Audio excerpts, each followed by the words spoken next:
Good afternoon, everybody, and welcome to this year's Tanner Lectures at Yale University, hosted by the Whitney Humanities Center. I'm Gary Tomlinson, the director of the Whitney.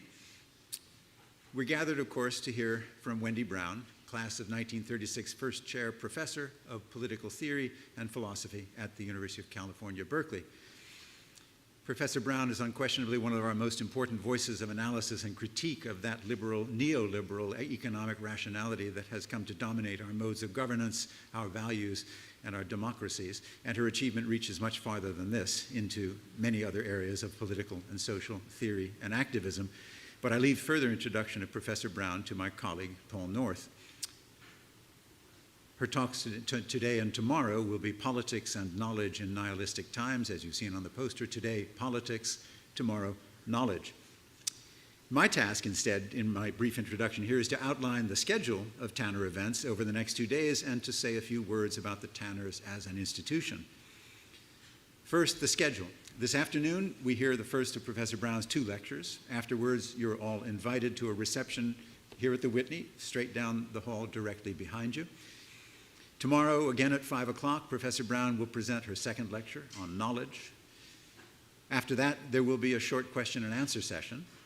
And then on Thursday morning, finally, at 10:30, we reconvene here for a discussion among Professor Brown, Professor North, and Professor Katie Lofton, Professor of Religious Studies, American Studies, and Divinity, and the Acting Dean of Humanities here at Yale.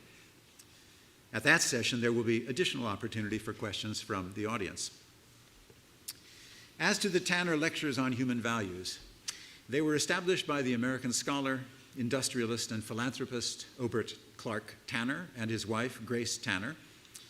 For many years, a professor at the University of Utah and a scholar of the New Testament educated at Harvard and Stanford, Tanner also founded in 1927, early in his adulthood, a jewelry company in Salt Lake City.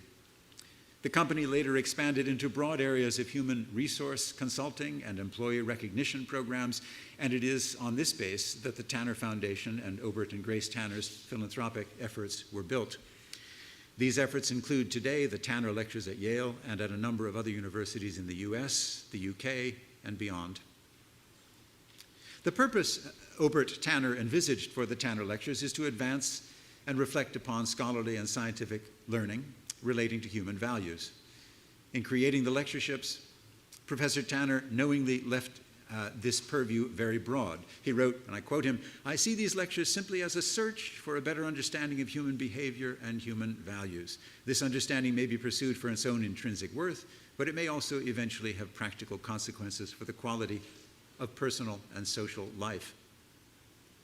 At Yale, the Tanner Lectures are selected by the president, Peter Salovey, in consultation with the director and executive committee of the Whitney Humanities Center. We're very indebted to Peter for his assistance in bringing today's speaker to us.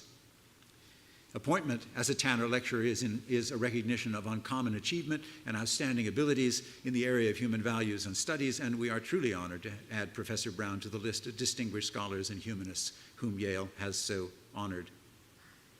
Last but not least, I am directed by Yale Legal Counsel, this is a symptom of the world we live in, to read the following paragraph. Our events may be recorded or live streamed or photographed for educational, archival, or promotional purposes, including use in print, on the internet, and in other forms of media. All attendees and participants, or parents or guardians of minors attending the event, agree by virtue of their attending the event or otherwise participating in the event. It's a paragraph I wouldn't accept from any Yale undergraduate, but there it is. Agree to the possibility of their voices or likenesses being captured by these means and used for such purposes without compensation to them, and they hereby waive any related right of privacy or publicity. I'll probably read that again tomorrow, but you would be surprised at the stories about those who do want compensation. Now it is my pleasure at any rate to welcome to the podium Paul North, Professor of Germanic Languages and Literatures at Yale, to introduce our speaker. Thank you very much.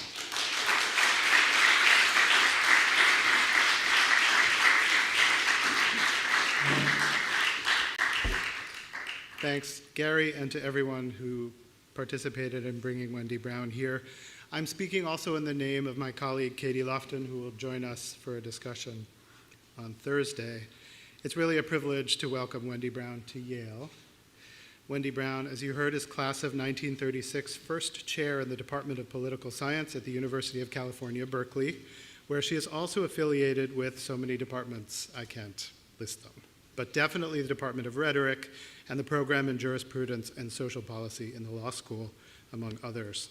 Before Berkeley, she was professor of women's studies, legal studies, and the history of consciousness at UC Santa Cruz, where she moved after teaching at Williams College and receiving her PhD at Princeton.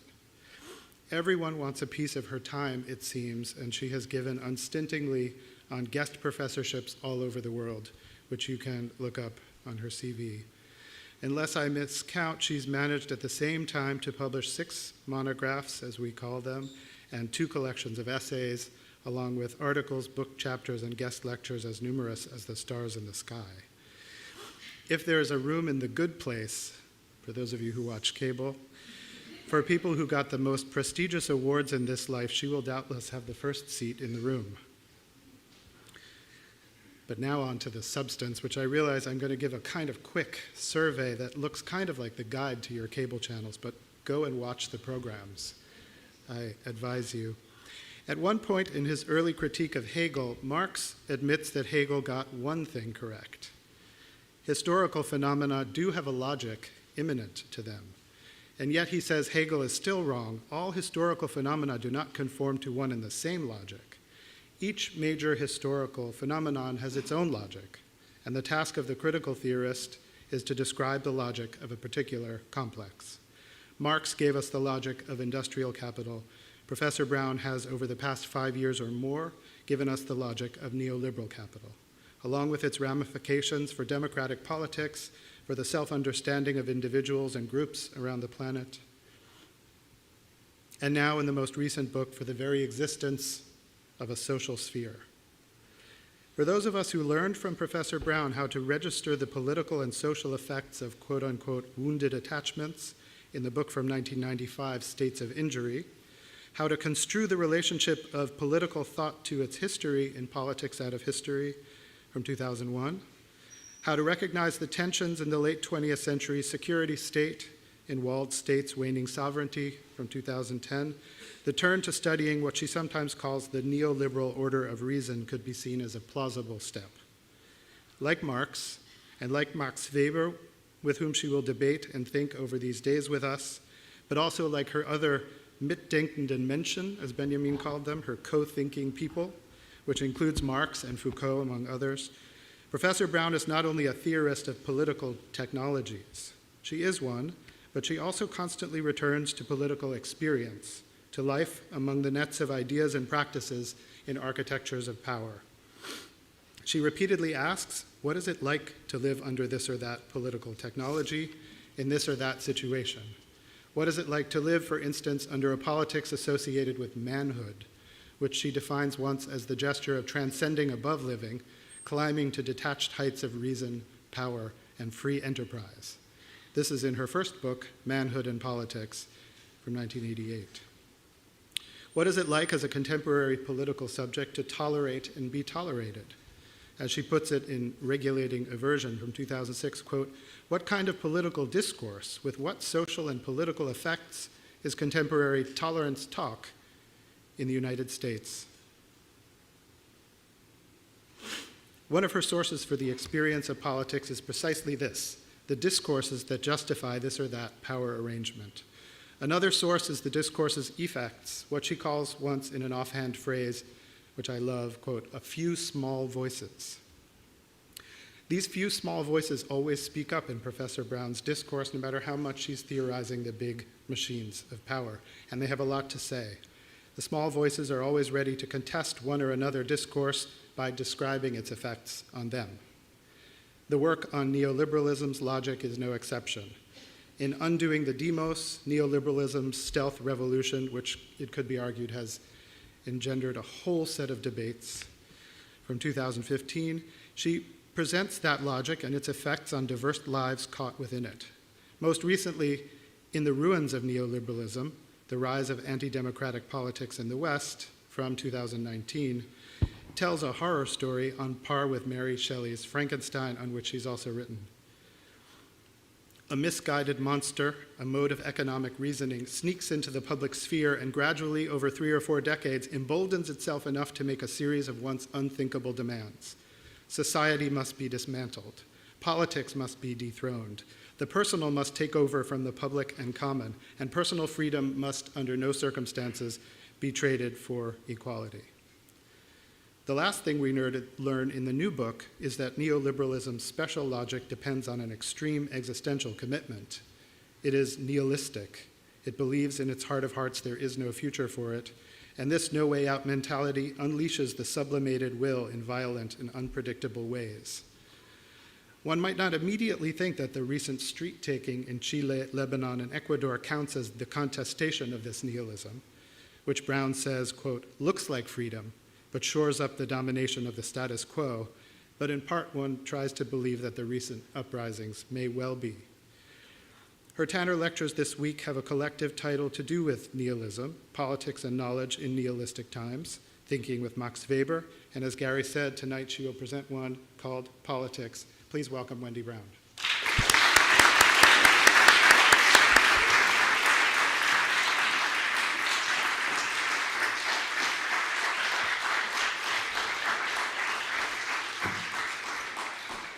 Thank you, Paul. That was enormously generous and interesting to me.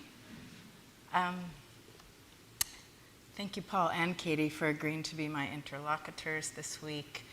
Thank you, of course, to President Saloy and Gary Tomlinson for inviting me, and Sandra, who may or may not be here, who made my being here possible with all the logistical details without which we don't exist. Because I have a back problem, I'm sitting at the lectern, which is an unusual thing to do, but I trust you can still see me, and that you can still hear me. The honor of these lectures is great, living up to it, difficult. I take it they're meant to be mature reflections on fundamental things, but such a posture is inimical to the deeply disorienting features of our times. There's the rise of ferociously anti-democratic forces in settled but also relatively newer liberal democracies. Their open affirmations of autocrats, supremacies, and violent exclusions. There are the deep corruptions of electoral systems from within and without, above and below. From the capture of politicians by dark money to the capture of electorates by trolling, social, and mainstream media, to the warping of elections by corporate funding and foreign influence. There's the digital revolution, continuously revolutionizing work, knowledge, governing, social relations, psyche, soma, subjectivity, and bearing along with its enhancements of human capacities, novel ways of estranging and manipulating those capacities. There's the economic revolution that has unleashed finance as a force more powerful and less bound to human and planetary thriving than even capitalist commodity production. There's the chaos of the interregnum between the Westphalian system of nation-states and whatever is coming after, a chaos marked by the unprecedented boundary trespass and policing of ideas, peoples, capital, labor, technologies, violence, and goods. And of course, there's the existential emergency posed by climate change, plummeting biodiversity, and the debris of a retrospectively reckless century of production, piling up unmetabolizable in floating ocean islands and earthly fields of waste. This last includes vast populations themselves cast off as waste. 1 in 8 of our species, the human species, now live in makeshift shanty towns, slums, or homeless camps within and abutting cities across the globe, without access to what we consider the most basic civilizational elements. How to understand and plot possibility within this novel present? For me, paradoxically, apprehending the new often involves wrestling with earlier thinkers who were struggling for a cartography of their own time. And that's what I want to do with Max Weber in these lectures. Of course, there's irony here.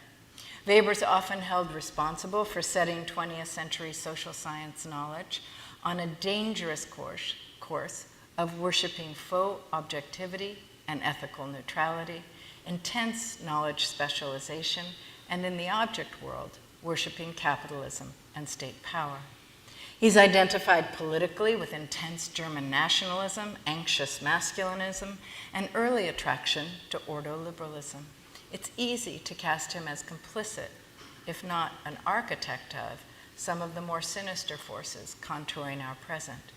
But there's more to Weber than this, especially in Politics as a Vocation and Science as a Vocation, the two lectures he delivered near the end of his life, approximately 100 years ago, that are my focus during these evenings. Weber was a dark thinker. This was not only a matter of his temperament or times, though each was treacherous. As important was his unrivaled appreciation of certain logics of modernity, its signature rationalities and forms of power, its generation of human machineries with unprecedented capacities for domination, its simultaneous proliferation and depreciation of values, the inadequacy of democracy to resist or transform these developments, and the enormous challenge of cultivating responsible political leadership amidst these powers. In a world he viewed as nearly choked by destruction of the human spirit and human freedom, as well as forthrightly dangerous, Weber sought to craft practices by which both scholars and political actors might hold back the dark with their work. This is one reason for turning to him now. We need sober thinkers who refuse to submit to the lures of fatalism or apocalypticism, pipe dreams of total revolution or redemption by the progress of reason, yet aim to be more than Bartleby's or foot soldiers within current orders of knowledge and politics. A second reason for turning to Weber today pertains to his confrontation, especially in the interwar period, with one of the deepest intellectual and political crises of liberal democracy in the West prior to our own. Intellectually, Weber took Marx and Nietzsche to be the major influences of his time, and he sought to repel the anti-liberal critiques from the left and the right that each inspired. Politically, Weber took liberalism to be endangered by anti-democratic mass movements, hard nationalists, vain, politically irresponsible demagogues, and the appeal of bureaucratic legal statism to solve all of this. Technocracies fantasized by academics and embraced by some politicians. Now, Weber's response to the crisis of his time was not to rehabilitate the liberal statesman or representative. Rather, it was to cultivate leaders as rulers, investing his hope in those who would honor the rule of law and liberal limits on government while carefully using their power to build political futures that could slip the constraints of bureaucratic administration, yet move beyond the imaginary of liberal democracy. If today we face Baudelaireized versions of this on the right, in Bolsonaro, Trump, Orban, Erdogan, Modi, and others, we still may want to ask about this possibility on the left. That is, whether we want to rescue or throw in the towel on liberal democracy, it seems to me the left has become newly invested in the question of leadership. Leadership for large-scale transformations that exceed parliamentary tinkering, but are short of revolution. This makes Weber's unblinking confrontation with the crisis of liberal democracy in his time, especially in Politics as a Vocation, potentially illuminating for the one that we face 100 years anon. A third reason for thinking with Weber now, and the main one animating these lectures, pertains to his deep confrontation with the predicaments of a nihilistic epoch. The problem with which I concluded, as Paul mentioned, the most recent book I've written, In the Ruins of Neoliberalism, but did not manage to plot a way through the problem. If Weber's better known for his formalizations of methods and ideal types, folding hermeneutics into objective studies of social action, his unique reformulation of materialism to center the values, this list occludes his effort to combat nihilistic effects in both knowledge and politics. This feature of his thought is overtly signaled by his frequent allusion to Tolstoy's conclusion that in modernity, death, and hence life, have lost meaning, and his allusions to Dostoevsky's portrait of the ethical irrationality of the world. Hardly nihilism's most complex theorists, Nietzsche, Heidegger, Adorno, Rorty, Rosen, Pippin, and others, offer deeper philosophical accounts. Weber may still be its most political. He understands nihilism as conditioning contemporary political life, and at the same time identifies politics as the vital platform for nihilism's overcoming. It's the domain in his view to articulate and pursue what he calls ultimate values, or tellingly, Godheads, divine qualities detached from a divinity in the aftermath of God's death. There are many ways to account for the contemporary rise of anti-democratic forces and opportunistic masters of power, politics drawing succor from them in the West.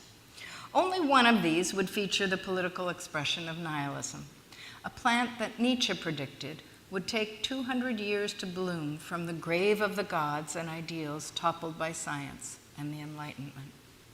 Nihilism is manifest today as ubiquitous moral chaos or disingenuousness, but also in assertions of power and desire shorn of accountability to truth, justice, consequences, or futurity. Nihilism is revealed in the careless, even festive breaking of the social contract with others and succeeding generations, the witting indifference to a fragile planet and fragile democracies. It manifests as ubiquitous criminality, lying, and dishonesty, but also as mass withdrawal into the trivial, immediate, and personal. Nihilism is evident in the purely strategic drape of traditional morality over ambitions to re-secure historical supremacies of race, gender, and ownership. It's inscribed in crass practices of reputation repair, shifting with the wind's opportunism of even the most self-serious public figures. Nihilism rests in unprecedented popular indifference to consistency, accountability, even veracity in political leaders. It appears in the shrill epistemological standoff between right and left, the ferocious defense of religion and tradition on the one side, reason and progress on the other, with neither giving quarter or avowing the quicksand in which both flags are planted and on which the battle is being played out. And this list is just limited to its political expressions. So the question for those who want to draw the earth, democracy, care for justice back from the brink, what prospects are there for a politics that would overcome, dispel, or work through nihilism? And how might knowledge, generating it, curating it, transmitting it, not only be protected from nihilistic forces, but employed for their overcoming?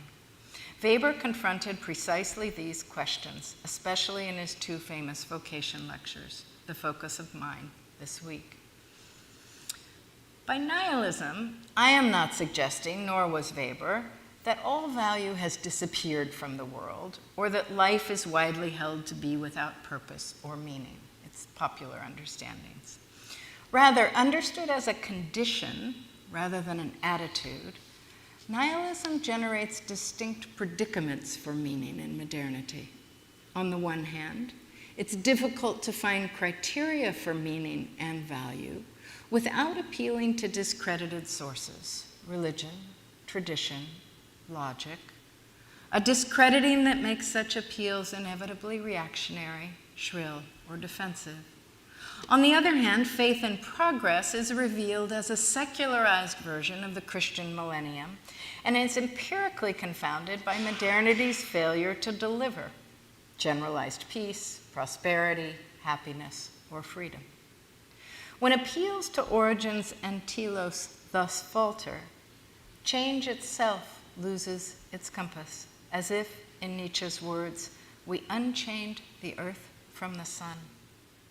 Spinning without tether, this lost ground for knowing what to affirm and negate and this lost temporality for a motion of history strips both purpose and judgment naked, unbearably so. There's more. For Weber, science, Wissenschaft, all systematic and transmissible academic knowledge, not just the hard sciences, science undercuts the basis of religion, but not its continued existence. Rather, Weber argues, in a rational and rationalized world, to be religious, he says matter-of-factly, requires a necessary sacrifice of the intellect. Religion must reject science on the most fundamental question of how we know what we know. As problematic as science topples religion from the throne of truth, it does not and cannot replace religion's meaning-making power. Thus, does science change the nature, reach, and implications of truth with a capital T? Science can unveil the mysteries of the world, the process Weber calls disenchantment, but it cannot generate or rank value. Cost-benefit analysis can even reveal what values may be lost as others are pursued, but it cannot decide the question of what matters or why. It cannot answer Tolstoy's "What shall we do and how shall we live?" Moreover, when cost-benefit analysis pretends that it can do this, as happens with neoliberalism, a new threshold of nihilism is reached, one Weber anticipated generically without knowing what its precise form would be. While science unmoors meaning from its religious and moral foundations, values are also eroded, according to him, by the spread of instrumental reason, itself enabled by freedom from ethical constraint, and gaining ground by virtue of its sheer power in relation to other modes of thought and action, where means and ends remain bound together. That is, instrumental reason comes to be embodied in giant human machineries built from it and encasing us within their power. In Weber's time, these were bureaucratic states and capitalism. Today, obviously, we would add digital technologies and finance. Darker still, more than merely independent of value, instrumental reason bears an innate tendency to destroy value. It overtakes ends that it was designed to serve, or it converts ends themselves into means, ultimately destroying what Weber calls substantive or value rationality with instrumental rationality. Again, finance and digitalization are the latest instances of what started as instruments morphing into apparatuses of domination beyond human control, now so powerful that they not only govern us, but could crash the planet into catastrophe overnight. In sum, for Weber, in modernity, on the one hand, all meaning is revealed as made, not discovered, and values are undecidable. And on the other hand, established meanings are relentlessly unmade by forces of disenchantment and rationalization, the usurpation of myth by science, the cannibalization of ends by means in a world governed by instrumental rationality. This much is all familiar to even the most beginning Weber reader. The problem of nihilism for Weber, however, exceeds the value-depleting powers of disenchantment and rationalization. Rather, it rests in the consequential intervals opened up between knowledge, politics, and religion in modernity, especially the oppositions developed between science and religion, politics and religion, and knowledge and politics. In modernity, knowledge features the value neutrality, generative of objectivity. Politics features value struggle, combined with steely-eyed appreciation that this struggle comprises human rather than divine purposes and powers. And religion rebuffs both sets of assumptions to affirm values derived from otherworldly sources. These partings between knowledge, politics, and science, knowledge, politics, and religion, produce novel political effects seen at once in the way that Weber shapes the vocations for science and politics in his two lectures. Drawing the notion of vocation, Beruf, from the Protestant imperative to serve God through earthly practices, Weber iterates vocations for politics and science that are not bound to God, but Godheads. Again, religious remainders after the divinity is gone, to avoid descending into raw self-gratification and the will to power in these two domains. Vocation, as Weber crafts it, entails near superhuman attainments of post-nihilist dispositions of selflessness, maturity, and responsibility. At the same time, isolating religion from Wissenschaft and politics and modernity strips religion itself of accountability to truth or power. Thus, when the religious-minded do not stay in their quarter, but attempt to exercise epistemological or practical power in the political domain or the knowledge domain, the effect for Weber is a special kind of corruption, one he understands as nihilistic.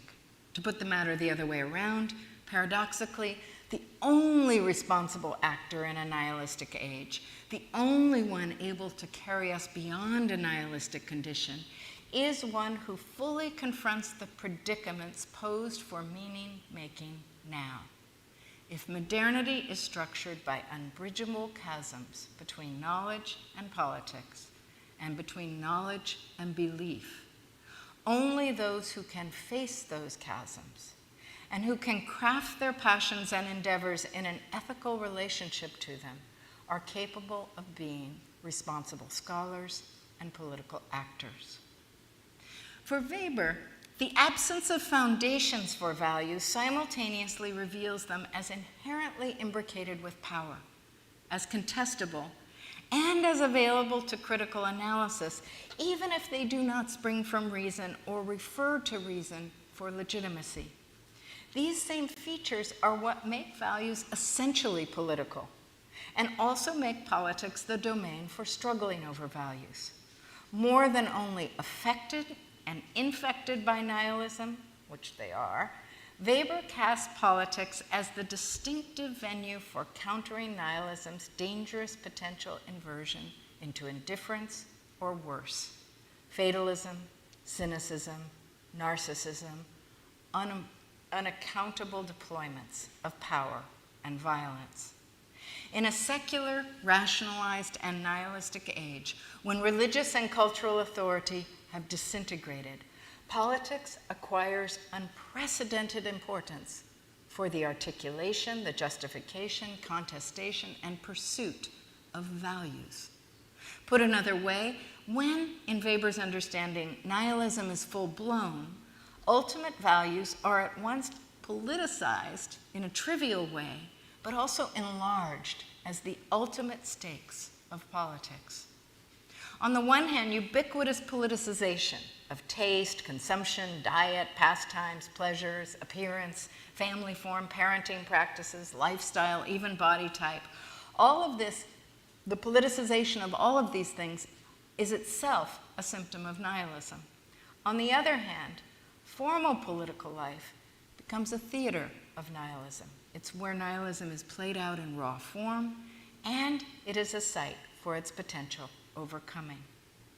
This paradox, the political sphere as ravaged by nihilism and as a venue for overcoming it, arises because, for Weber, the political is quintessentially partisan, it is by nature interested rather than objective, though not therefore purely subjective or reducible to interest.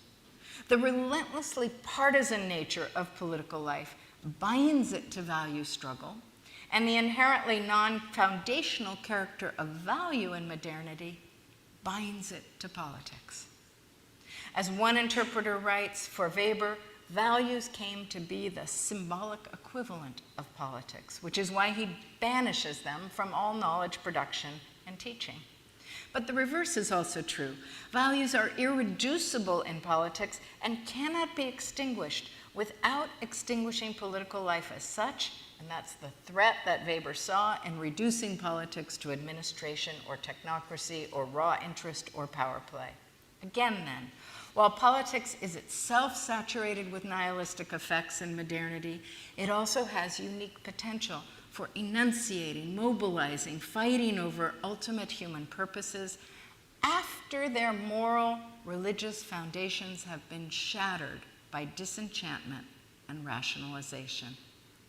At the same time, since the currency of politics is power, and its ultimate instrument, according to Weber, is violence, and since the essence of politics is partisanship, there can be no political neutrality, objectivity, or peace ever. Thus, value struggles are eternal, cold comfort for those still invested in narratives of progress. All right, so that dizzying thing I just told you is the capsule version of my argument, and for the next half day and tomorrow, I'm going to lay it out slowly. The capsule version of my argument essentially offers you a sense of why I think Weber's anti-nihilistic orientation to politics and knowledge may have some use today. Weber's account of nihilism's effects is informed by, yet varies from Nietzsche's. For Nietzsche, nihilism devalues values, including the value of truth itself, while keeping values and truth around. For Nietzsche, the foundation eroded, values do not vanish, but rather become malleable, fungible, trivial, instrumentalizable, easily trafficked for purposes beyond themselves. Contemporary examples abound in commerce, politics, religion, and the branding of everyone and everything.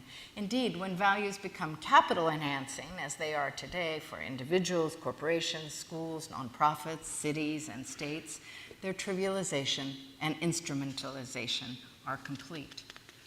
But for Nietzsche, the devaluation of values also entails a radical reduction in the force of conscience. The sublimation of instincts or desires required by the authority of values is, when values are devalued, lightened, even reversed. The result is antisocial eruptions. Again, examples are abundant. Disinhibition, including aggressive and violent forms, is increasingly routine in the world today and accompanies cynicism and contractualism in the domain of values. The conscience at the heart of the liberal democratic social contract is also thrown off. Obligations to fairness, inclusion, the rule of law, and future generations becomes increasingly easy to violate or suspend. One more effect worth underscoring in Nietzsche's account of nihilistic symptoms before turning to Weber's is hyper-individualism. The social contract with others, and with past and future now broken, we fall into a world of one, a world of now. Again, this formation dovetails neatly with neoliberal encomiums of the past half-century. Nihilism both facilitates the acceptability of neoliberal reason and is intensified by it. Truth, Nietzsche argues, is devalued along with every other value in a nihilistic age. More than strategically overwhelmed by propaganda, fused with commerce, manipulated by opportunistic demagogues and Russian trolls, truth, in a nihilistic condition, like its cousins honesty, integrity, and accountability, cannot survive the degrounding and diminution of value. So also does the sharp opposition between science and religion abet truth's slide. If religion doesn't have truth, then it doesn't want it, need it, admire it, burnish it, or protect it. Now this condition, still with Nietzsche, generates several possible formations. What Nietzsche calls the pale atheists dwell in irony, skepticism, and above all themselves. Narcissism is a boom industry in a nihilistic age. With all value diminished, only immediate gratifications and security remain compelling in Nietzsche's view. And again, comport easily, we would say today, with the governing rationality of both neoliberal but also securitarian authoritarianism. For Nietzsche, ardent religionists, on the other hand, clutch their crosses and refuse intellection. Today, making them easily available to mobilization by a Bolsonaro or a Trump. Both tendencies, narcissistic self-indulgence and religion without depth, express what Robert Pippin terms the failure of desire that is nihilism.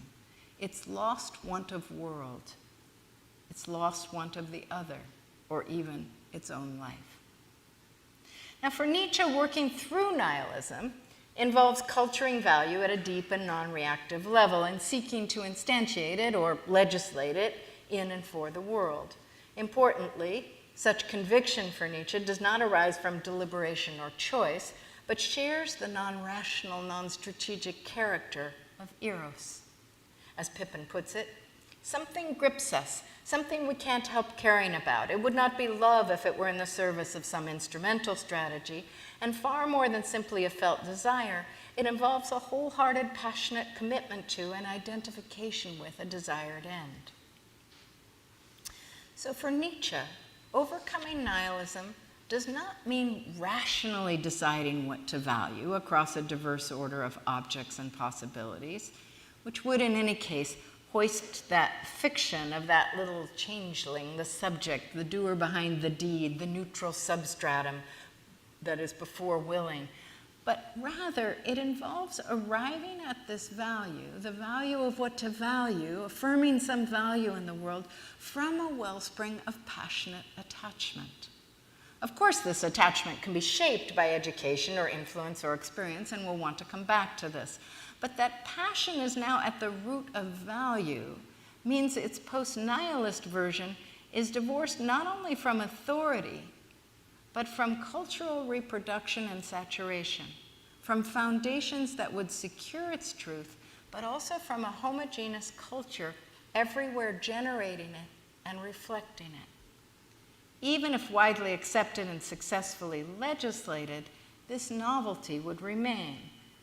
So the reversal of the origin of value in late or post-modernity, from inculcation by world to overt legislation by power, is one reason that Weber, a very serious student of Nietzsche, will locate post-nihilist regeneration of value at the site of charismatic leadership. Now, having said that, Weber's account also diverges from Nietzsche's. For Weber, disintegrated foundations entail less the weakening and trivialization of values than their proliferation and diversification.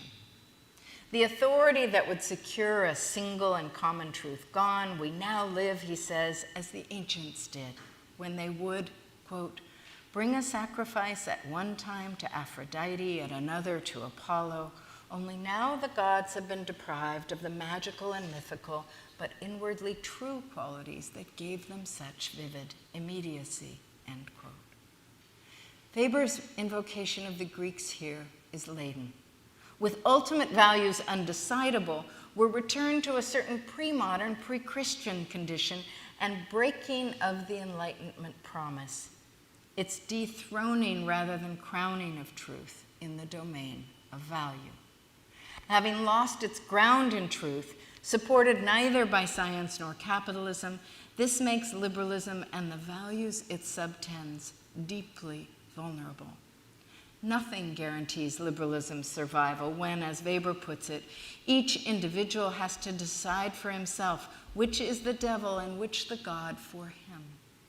Indeed, as values proliferate and diversify in Weber's view, peoples and nations will inevitably be splintered and riven, not only facing the external clashes of civilization wrought today by globalization, but rather the kinds of things that we offer through our nomenclatures of culture wars, extreme political polarization, though these inadequately capture the historical condition that Weber charts.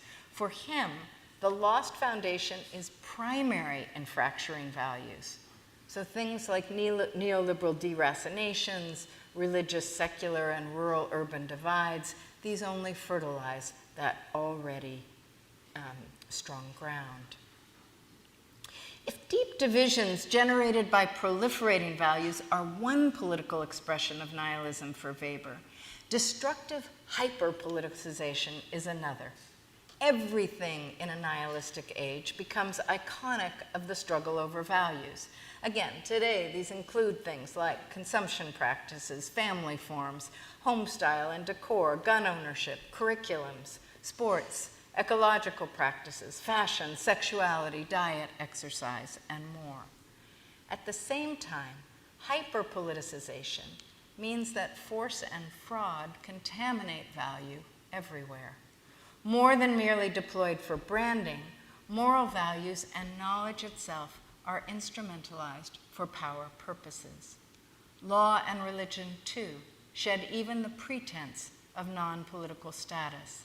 Hence the quotidian politicization, for example, of judicial appointments, interpretations, and decisions, and of bids by megachurches to throw off legal constraints on political engagement. These moves, of course, in turn, deepen skepticism about truth, deepen skepticism about the integrity of faith, and about the value of law as neutral arbiter and protector. And this, in turn, intensifies the nihilistic downward whirl. How, then, for Weber, does politics, as struggle over ultimate values, counter nihilism? How, as religious and moral authority wane and politics itself is saturated with nihilistic effects, how might political life be a stage for renewing value and human integrity? Weber's genius is to dive right straight into the predicaments of nihilism, to insist that political leadership take its bearings and develop its ethics from the loss of moral foundations and from the permanent imbrication of all political purposes with what he calls diabolical powers. Let us turn to this work. In the dismal, intentionally tedious first two-thirds of Politics as a Vocation, Weber details the effects of rationalization in modern politics, its generation of bureaucratic and administrative mentalities on the one hand, and its party machines with their hacks and spoils on the other.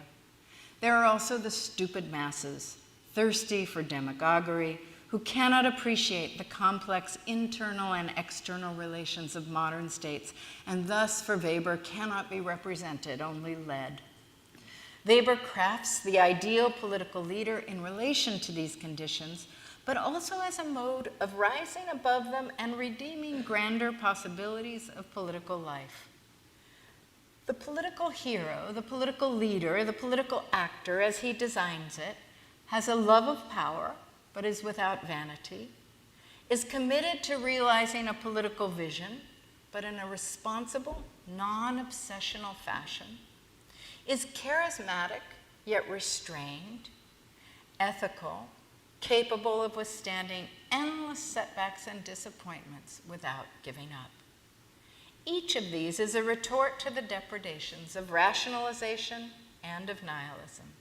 Each centers value and decenters ego and cheap spectacle. This also means there's nothing organic about Weber's ideal politician. It's not immanent to the present conditions, but called from sources external to them, even as it has to be completely savvy about them. Nor is this a calling from God. Rather, again, Weber gives us vocation secularized and constructed, a constructivism so obvious he does not bother underlining it. Arising neither from dialectics nor eminence, informed neither by social science nor religion, political possibility against the darkness emerges from a leader bearing the spirit, force, and stamina to resist all features of a nihilistic age with a passionate public purpose. This is Weber's wager. Not a revolutionary overthrow of the forces of the present, from which he feared only a different machinery of domination, but the singular promise of political leadership that could recenter the human capacity to forge common life on the basis of that capacity to determine what to value. What's the part of charisma, though, in Weber's project of overcoming nihilism in politics? Here, Weber's not just capitulating to contemporary demands for demagoguery.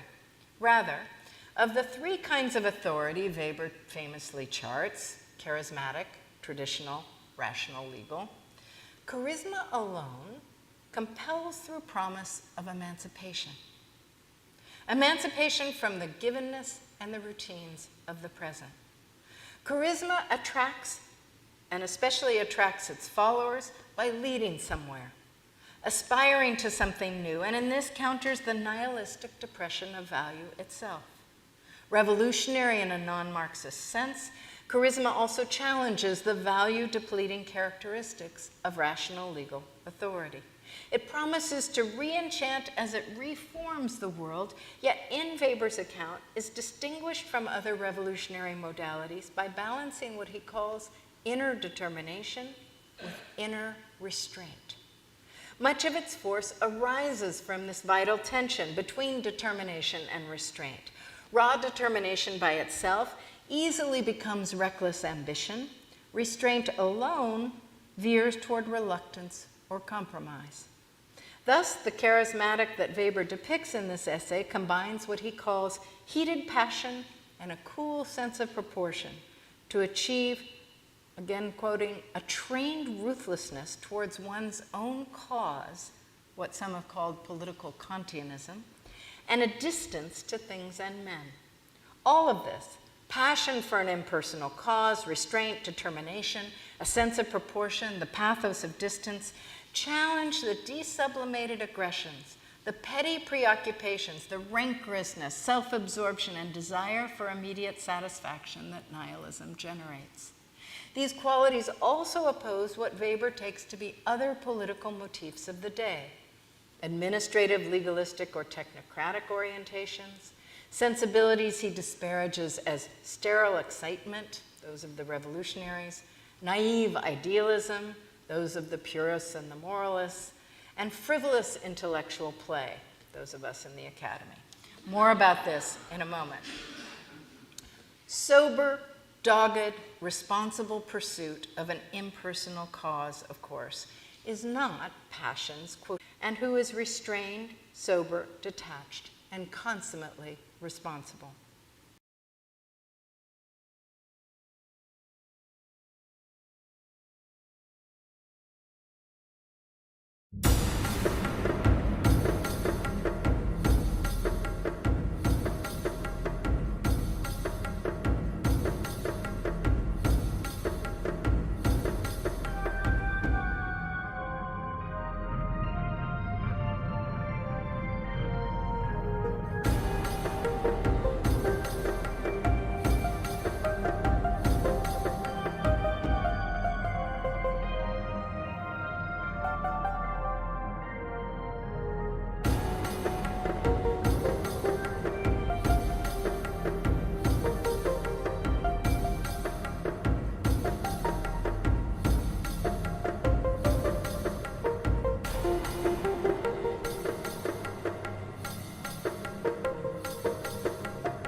Hello, everyone.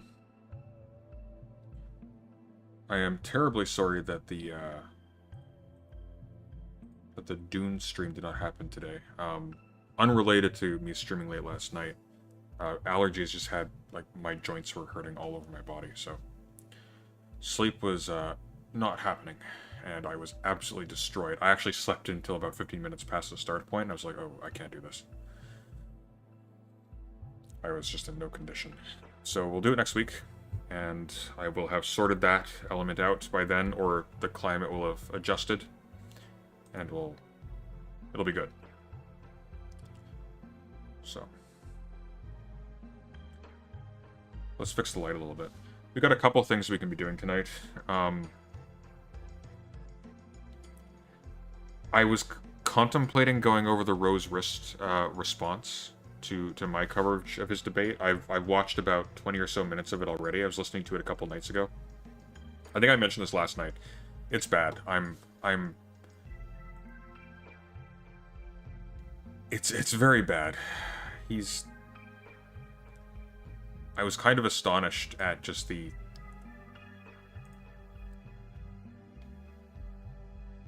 What's the word I'm looking for? He was insufferable. He was insufferable. He didn't actually address my questions, or my contentions, my issues with their performance. And insofar as he did, it basically amounted to no, that is actually what did matter, and which is fine, but he doesn't substantiate this. He just recapitulates what their points were, ignoring the fact that my critiques had to do with a combination of factors, primarily being, one, a lack of preparedness, and a lack of preparedness not just in terms of not having, like, opening statements prepared, which apparently they did. I don't know why they didn't use them then. But I looked one over by Mouthy, and it's bad. They didn't... I mean, I believe if memory serves, he says they weren't expecting that at the beginning, and so he just kind of... I guess that was a pretense. But they're bad. It misses the point. It misses the point because they didn't understand their audience. They didn't understand their opponents. At one point, Rose Wrist goes so far as to say that they didn't realize that Mark Collette was going to go all debate bro on them, and that's why they weren't as assertive. It's like, it's Mark Collette. This wasn't going to be like a polite conversation over cigars and sherry. I don't know. It's just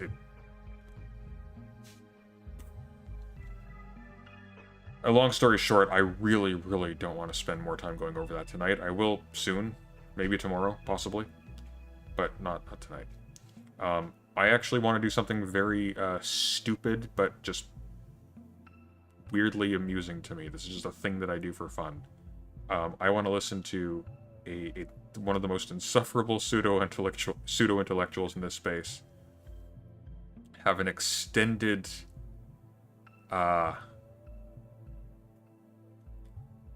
make an extensive series of attempts to try and turn Destiny into him, and it's the funniest thing.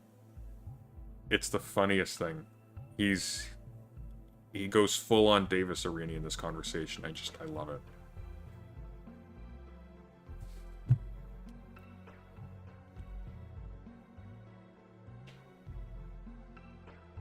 Oh no, did they get uppity about it? Oh, they got uppity about it. They were about as uppity about it as you can get. I should say Rose Wrist was as uppity about it as you can get. Mouthy was just kind of funny.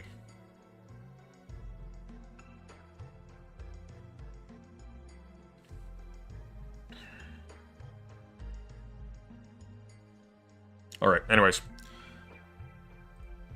let's begin.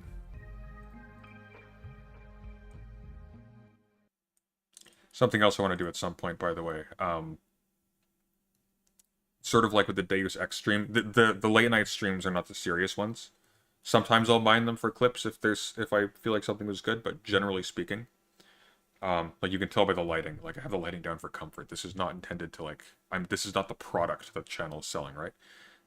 This is largely just a way to interact with you and to just watch stuff in a way, because when I have an audience, I'm more attentive to things.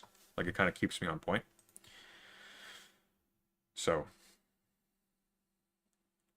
allows me to pretend I'm doing work, I guess, when I've spent the entire day sleeping and then doing chores. Anyway, so this is Destiny debating Logo Daedalus on language and NATO.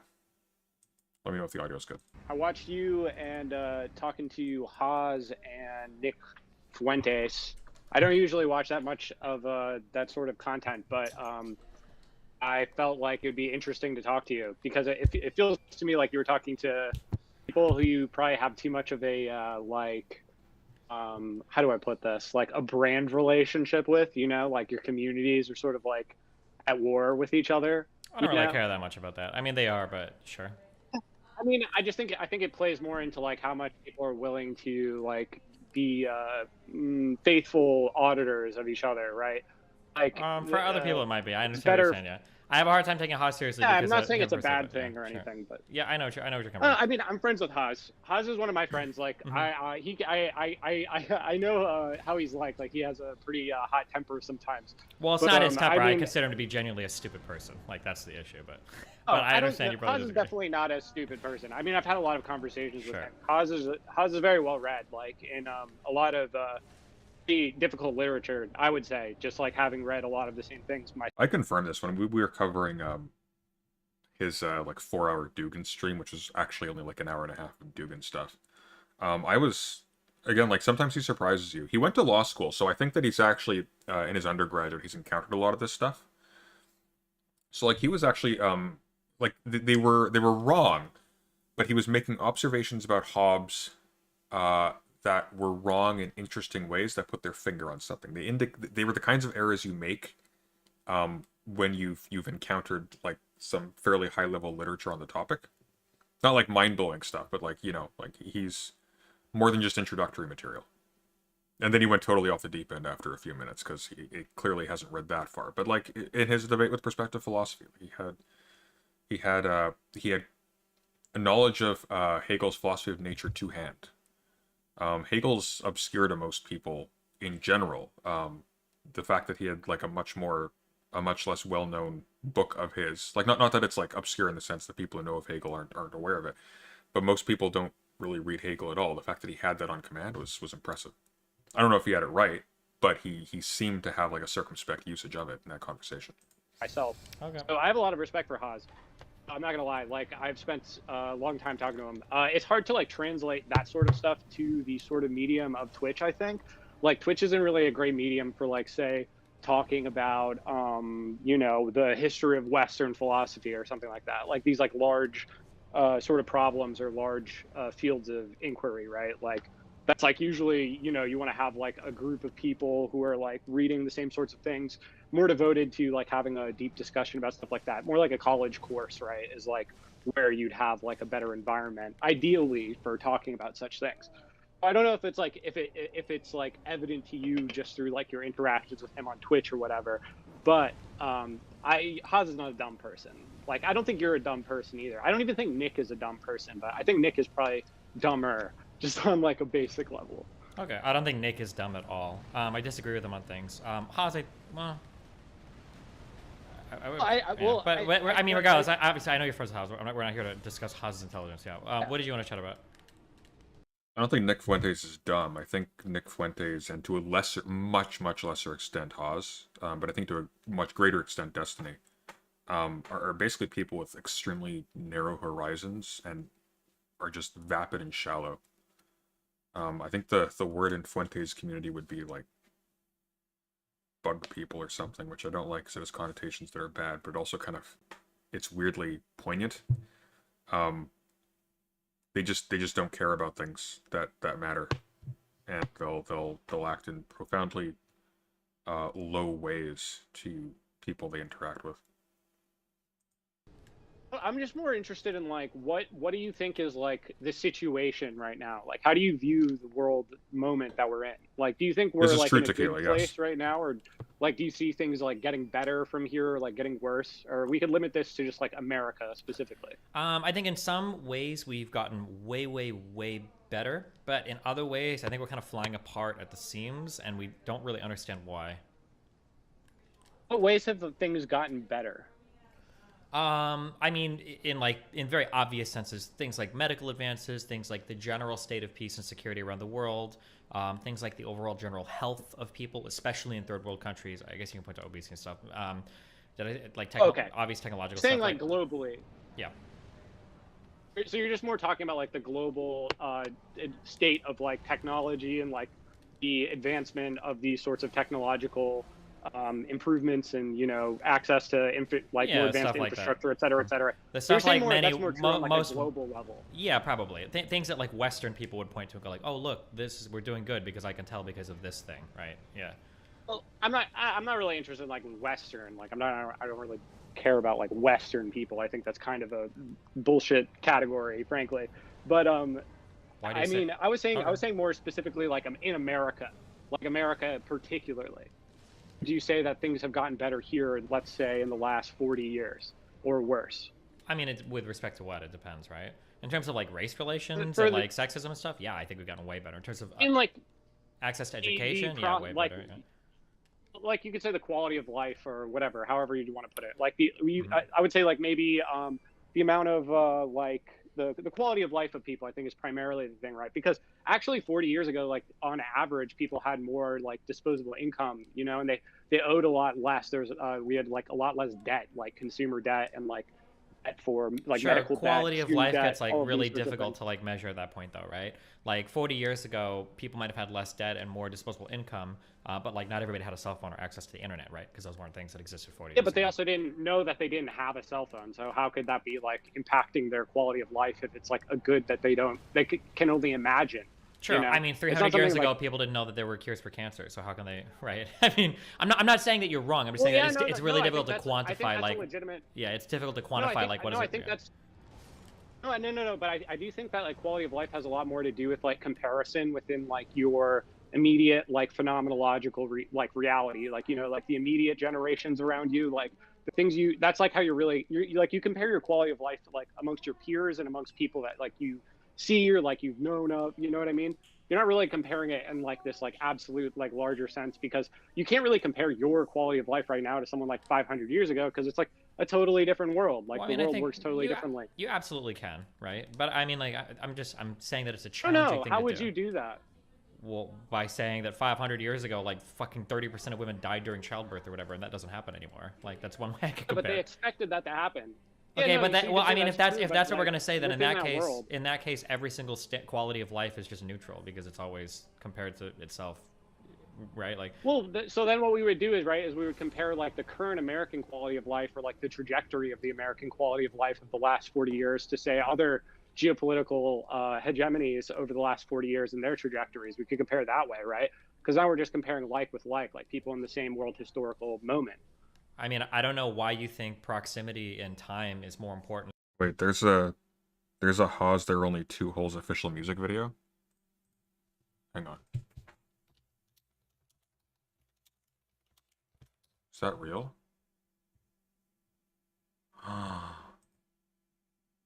It is.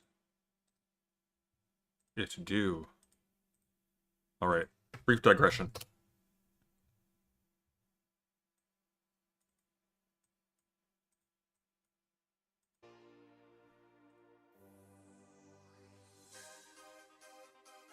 You doubted me, but I saw too with my own eyes.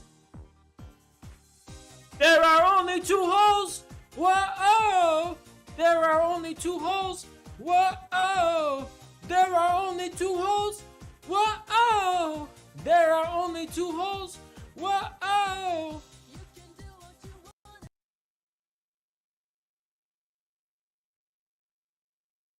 Jackson Hinkle's behind that door, very confused as to the racket. Than proximity in like geography, or vice versa. Like, could I just point to the fact that these people live in different worlds? Like, people 100 years ago lived in different worlds. Like, that seems strange to do. Well, I think there's only one world, right? So like we all live in like this world right now. We're all alive at the same Well, time, but we don't all- and not- in the but same space. not because really we're all though, on the right? same planet. I'm connected to you right now. I Yeah, don't know but like, where you are you could be more anywhere. connected to an American 30 years ago, or to somebody living in Sudan today? Right? I think that like, Well, I think that the time and Actually, geography are both pretty I important would say things, right? personally, I have a lot more I found in common with like a lot of foreigners who I've made friends with through the internet and various other things who are like sort of see things on a global perspective more similarly to me Oh god, this conversation is gonna be super boring. about things. Like I find it very difficult personally Hold on, to wait, talk okay, wait. to Americans. Yeah, so even though wait, I'm an American. backing up. Who do you share more in common with? Like in terms of just like quality of life, things that you do your day-to-day basis, like somebody living in a country like the United States today or 30 years ago, or somebody living in like a sub-Saharan impoverished African country, right? Like I don't think the fact that we all What do you share mean by like a sub-Saharan?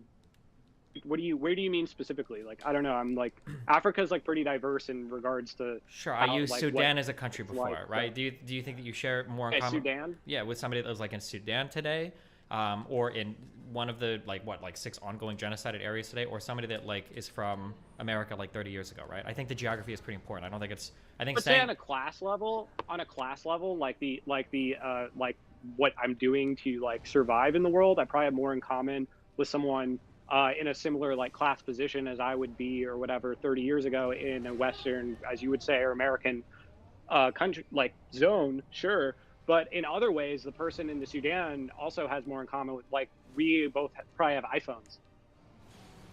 I don't know if that is true.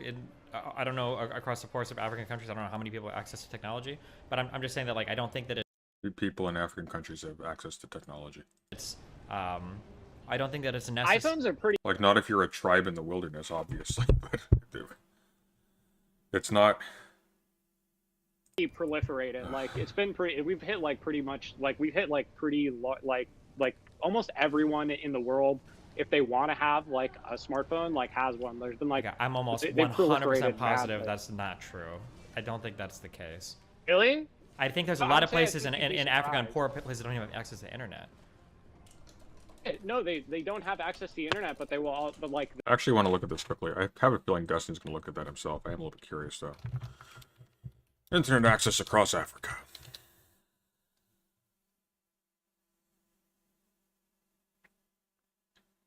Between 2010 and 2019, more than 300 million Africans gained access to the internet. In 2020, 81% of people with mobile internet connectivity in the region had 3G coverage.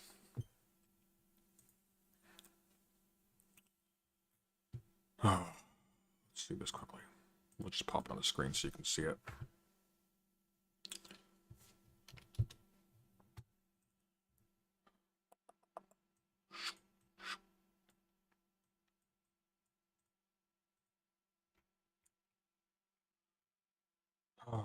Only 28% of the population of sub-Saharan Africa had mobile internet connectivity in 2020, compared with 49% of people globally.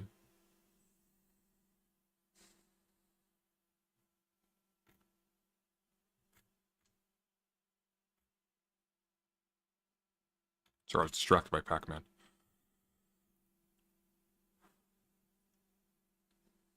The IFC reports a higher figure.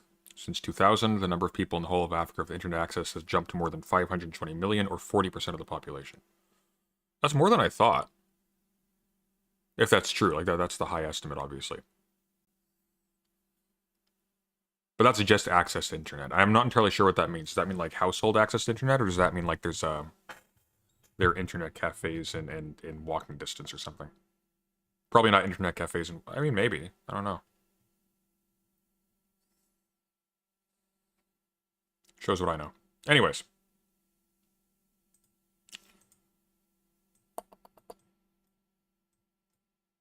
they'll have these things too, like because they're used by like larger. They're like handed out kind of by a lot of like American, like what do you think the USAID's doing over there? Like, you know, there's so many programs of like giving people this technology out there. It's a big part of like our like geopolitical strategy right now. You have like Elon Musk trying to like, you know, put up Starlink or whatever, so we can tie like the entire African continent to like our internet. That's a good point, Because, Titan. You don't need the internet to so connect like with these people. things are already proliferating. Like that's what I'm saying. I think you'd be surprised how much. Furthermore, like there are people like locally that I know who don't use the internet on a regular basis. I mean, the fact that a large number of people in Africa don't have internet access or consistent internet access, I don't know what it means for them not to be connected in the context of those studies, but that doesn't mean they're not aware of it. It doesn't mean it doesn't impact their lives in myriad different ways. Like, among other things, like the speed at which we receive news has radically increased. that alone will change radically how we perceive the world, how we relate to each other, our levels of tension about political issues, things like that. We'll have iPhones all over the world, you know, or just like phones in general. Those have proliferated really fast. Okay. Where do you want to go with this, or what's the? Oh, I was still so basically like my contention, I think where we probably disagree the most, right, is that I see America on like a trajectory towards like a very negative trajectory over like the last 40 years, and I see that getting worse.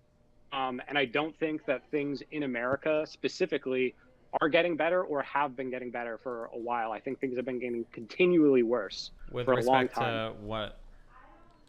The well-being, like the quality of life, like the way people imagine their futures to be, like just pretty much on almost any imaginable metric. Well, so like of like the reason why I'm pushing life, here is because like I think people, not on any right, because like medically we've made improvements, technologically improvements. So like with respect to what in more particular things you think have been. we actually have like the life expectancy has actually dropped, right, in America over this time period. Sure, but dropped why? For a myriad reasons, right? Well, I like think it's because of reasons. suicide and opiate like overdoses. It's not like our medical technology has gotten worse, right? Well, partially because like people don't want to go to the doctor and things like this because obviously our healthcare system is like a complete racket and like totally atrocious, like a crime No, against I don't humanity. think that's what I don't think that's what people attribute the lowering life expectancy to. It's because of the amount. I think it was because of suicides, and I think it's because of opiate overdoses is why it fell for the first time. Yeah, but I imagine not getting regular medical treatment for things because it charges you through the nose and your employment is unstable and et cetera, et cetera. I think that probably, you know, feeds a lot into those things, including opiate use and suicidality. Suicide and opiate overdoses, right? That's an interesting thing. Like deaths of despair being like raising quite drastically over the same time period. That's interesting. Like, why do you think that is? Probably because people are lonely, would be my guess. Lonely, People are purposeless. lonely. Why are they lonely? Either What they are purpose? really I don't accept that. They're overworked and their lives are pointless and they face an uphill battle just to make rent and utilities payments. Like that's... Life is an endless circuit of pain for a lot of people in the United States, and when they get like even like a toothache or something, that can be like a crippling financial burden. That's why stuff like that happens. And when all of that's going on, like you lose time and energy for stuff that matters, and you're depressed, and just everything seems dismal.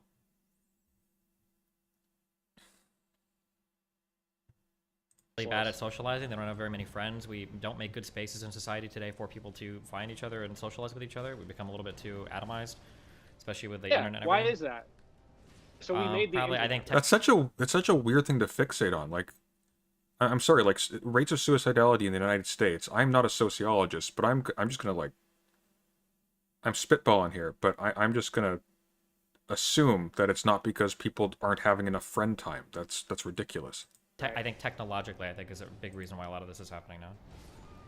Yeah, so like we made the internet, and the internet kind of destroyed our like social fabric, creating like a new social fabric, which is like the internet, right? Like now the internet is the No, sorry, suicidality is caused by the internet, apparently. social fabric. Geniuses, Okay. I tell you. So like, where'd the internet come from? Why do we have the internet? Obama. I imagine you have some big philosophical reason why. So why don't you just tell me?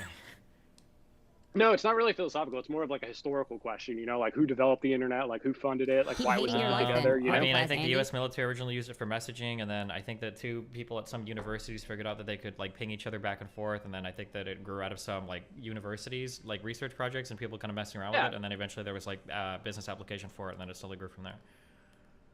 Yeah, pretty much. That's like a good short way of putting it. I mean, it kind of develops out of the same like sort of scientific like research. You could call this like war socialism or something under like FDR, like going into World War II. Like this is like where the CIA, the OSS, like all of these things are being developed at the same time. You have this like whole network of like imperial technocracy, right? Like this new imperial technocracy that we put together during World War II.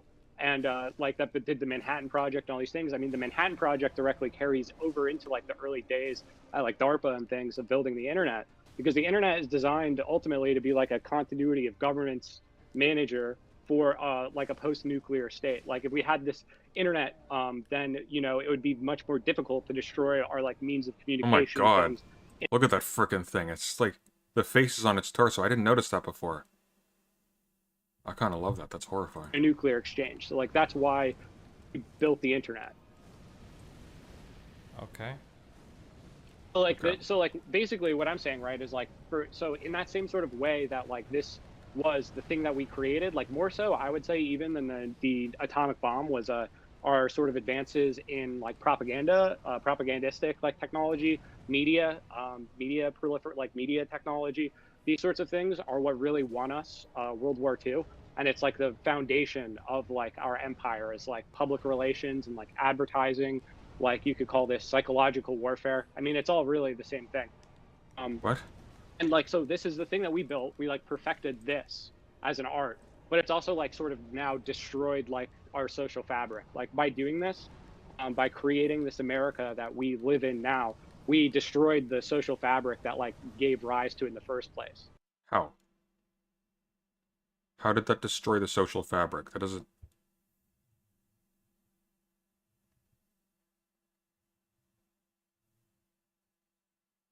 Okay. Okay. So like that's my explanation for why things are like getting continually worse in America. It's because like, His explanation is the internet. Things are getting worse in America because of the internet.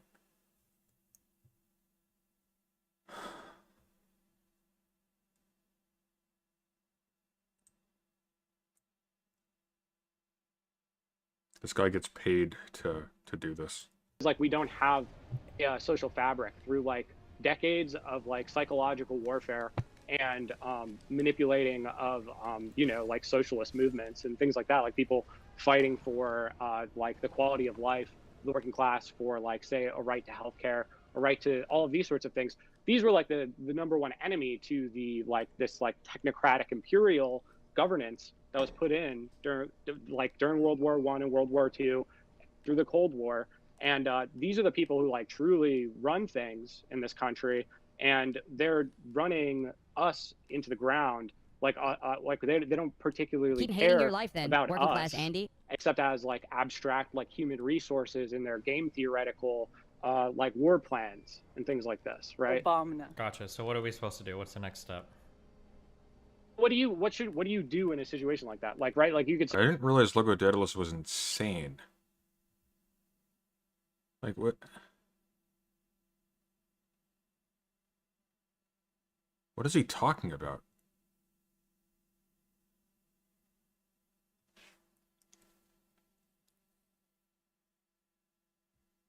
Okay, what's the thought process here?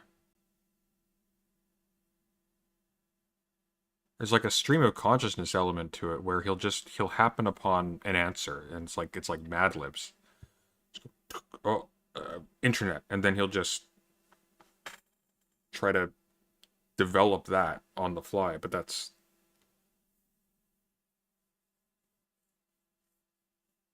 Like, I'm trying to picture him just in his study, candles everywhere, just poring over old parchment, and then he realizes it's the web. It's the memes. say like, well, let's elect candidates, right? Sure. Let's Well, elect I'm asking, candidates what and do you have them think? stop What it. do you think we should do?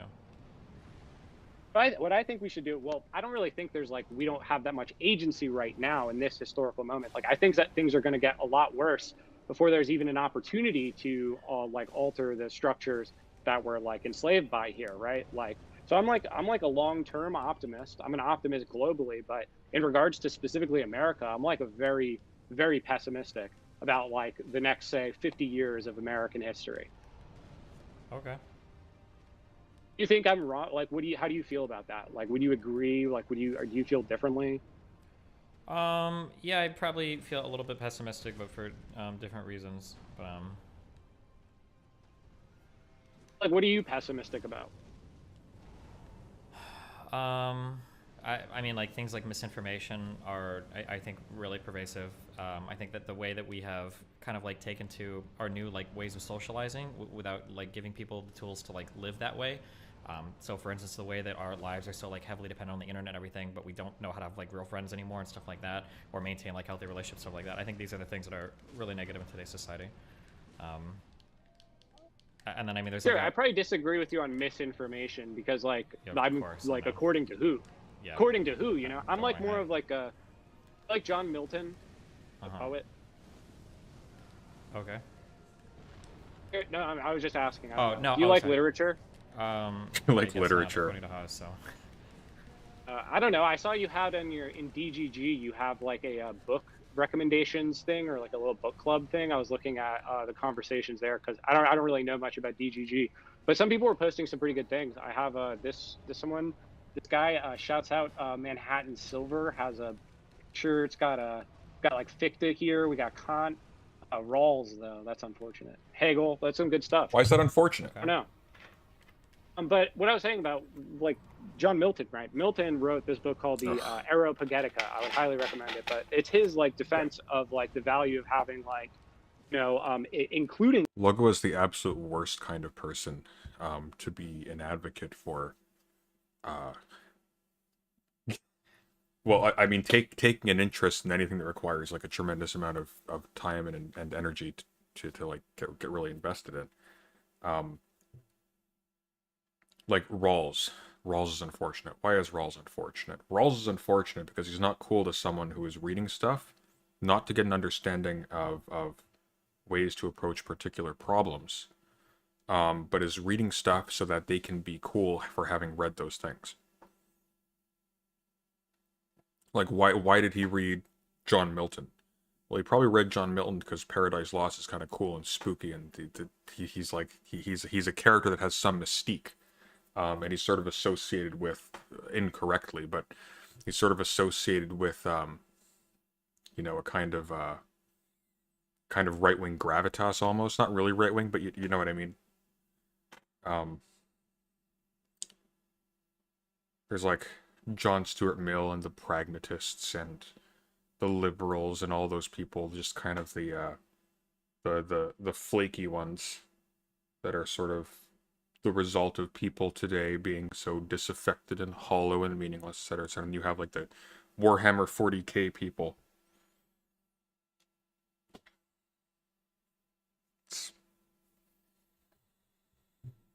Misinformation allowed in like the public square because like he believed that like in like the triumph of ideas like through like the single combat of like dialectical engagement, like people like should be allowed to publish pretty much anything they want, and then we like have an argument about it, and Here's a question: what does the invocation of John Milton actually add to this discussion? Because it seems to me like it adds nothing.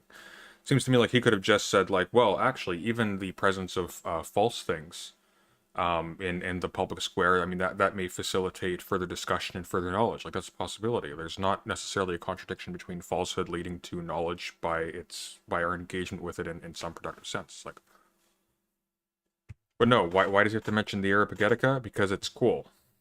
And like I do that sometimes. Like I'll try to like, but I'll do so to try and like enchant a book so people will read it.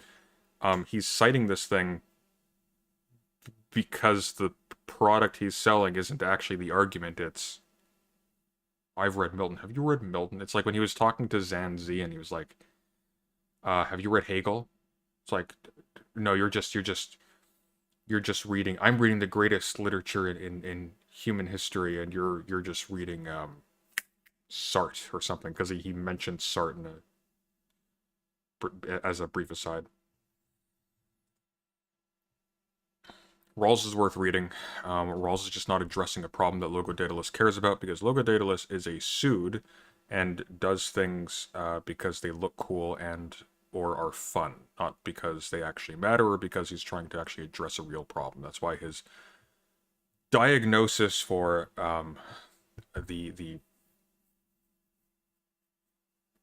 for increased rates of suicide, etc., is literally just the internet. It's like, well, I think the cause of our modern modern malaise, of the issues facing us today, are the things that are ubiquitous in modern society. It's like, yeah, no shit, Sherlock. Elaborate. Like, give us something more than that. It's going to be more specific than the fact that, well, you see, we live in a society, and stuff in society causes people to get really depressed and really anxious and really unwell, and to kill themselves. Thank you. Thank you. Oh, by the way, what's the leading cause of drowning for sailors? The ocean. And like, you know, the people who are right end up triumphing. The things that are true end up being like eternally true, and the things that are false end up like falling away. So I don't really think misinformation is like that much of a problem in that sense. Like, I would say there's more misinformation from these like institutional powers than there is from like, I don't know, random Twitter accounts. Okay. I mean, obviously, I would disagree basically with every part of that, but I love how just perpetually bored Destiny is. Like, what would you disagree on? Like, or like what? I think don't know. the I don't feel like idea I'm that saying like anything that's too absurd. what was it? The idea that I think the idea that like people can have like a battle of ideas and the best ones always win out, I think betrays like a fundamental misunderstanding of human nature. And the idea that like institutions Don't you think that like are we've had producing like more technological misinformation progress, than like scientific progress? Like, isn't that how that works? Like in science and like I don't see how that misunderstands human nature. That was actually probably more forward thinking for Milton than I mean, that's actually kind of an impressive thought for somebody in that position. every field, is that like we have this like open dialogue. People put out these pretty the like open insane dialogue proposals. doesn't happen in the scientific field among the public. It happens among technocrats, right? Or like the Well, scientific. not necessarily. Yes, I mean, that's not almost true. certainly necessarily. Yeah, of course. What is he talking? What? It depends on the field. What's he talking about? That's not true. If anything, the tendency to bureaucratic structuring of all of these things is very, very little dialogue outside of things like conferences and things like that. I don't know what he's talking about. No, there's been tons of scientific advances that don't come from like, I mean, if you're looking at like the age, like where the age of science, you know, the early days of science, this is all like the technocrats, quote unquote, were just like whoever was contributing to scientific research. I mean, you Who go are back to the going to be alchemists or like the whatever. most educated people, probably some of the generally more wealthy ones in society. Yeah. Well, not necessarily. Because Almost to get certainly educated in necessarily. this Wait, time hold on. If period, you're making like, the church advancements would in educate you. chemistry, if you're making advancements in chemistry, if you're, like just having the capital necessary to buy the tools and equipment you need to do these tests, probably for the last 100 years, are almost certainly going to be coming from people that are well educated, are upper educated, and have the financial means to even have the luxury to pursue that research. You're not ignoring the money required to do it, just like well, the fact that you wouldn't have for to work. 100 years, sure. Yeah. The last 100 years, if you're talking specifically about like laboratory science, if we're talking about that. Sure. But you know, so I feel like science is much larger than that, right? Well, like, even historically, if you there's look at advances in like mathematics and stuff, like a lot of this stuff is going to like were Plato and Aristotle people out working the fields. If you look at philosophy, or if you look at people like Newton or people that have made major contributions, these feels like these are scholars that sit in rooms all day, like studying and reading and stuff. It's not like a worker in a field, you know, invented calculus or discovered something. Right? It's almost always going to be coming from like wealthy. Like, Well, it's going to be coming from people who have leisure time. That's going to be the critical distinguishing factor. Not necessarily wealthy people, though. Poor scholars were absolutely a thing. Now, sometimes they came from wealth that was then lost, like Charles Sanders Peirce, who I've been getting into a little bit recently. He came from wealth. He had an inheritance. He was not rich, despite that fact.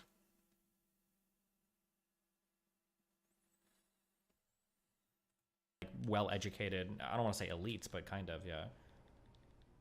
Well, you're more like the priest class, right? Like, I don't know if you would Also, call like because like a lot of these. in addition to this, we have greater access to these materials than almost at any point in history, and I think, at least in North America, the vast majority of young people end up going to university even for a little bit.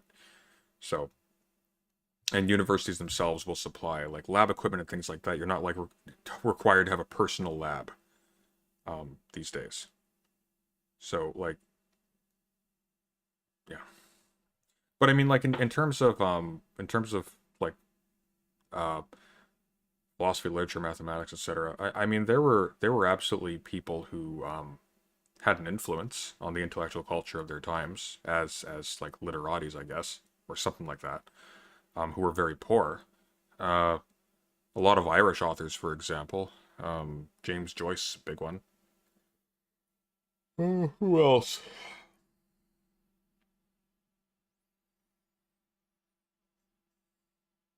I don't know. It's not ubiquitously the case that people who contribute intellectually to their cultures or recognized as like major figures later on in time are wealthy.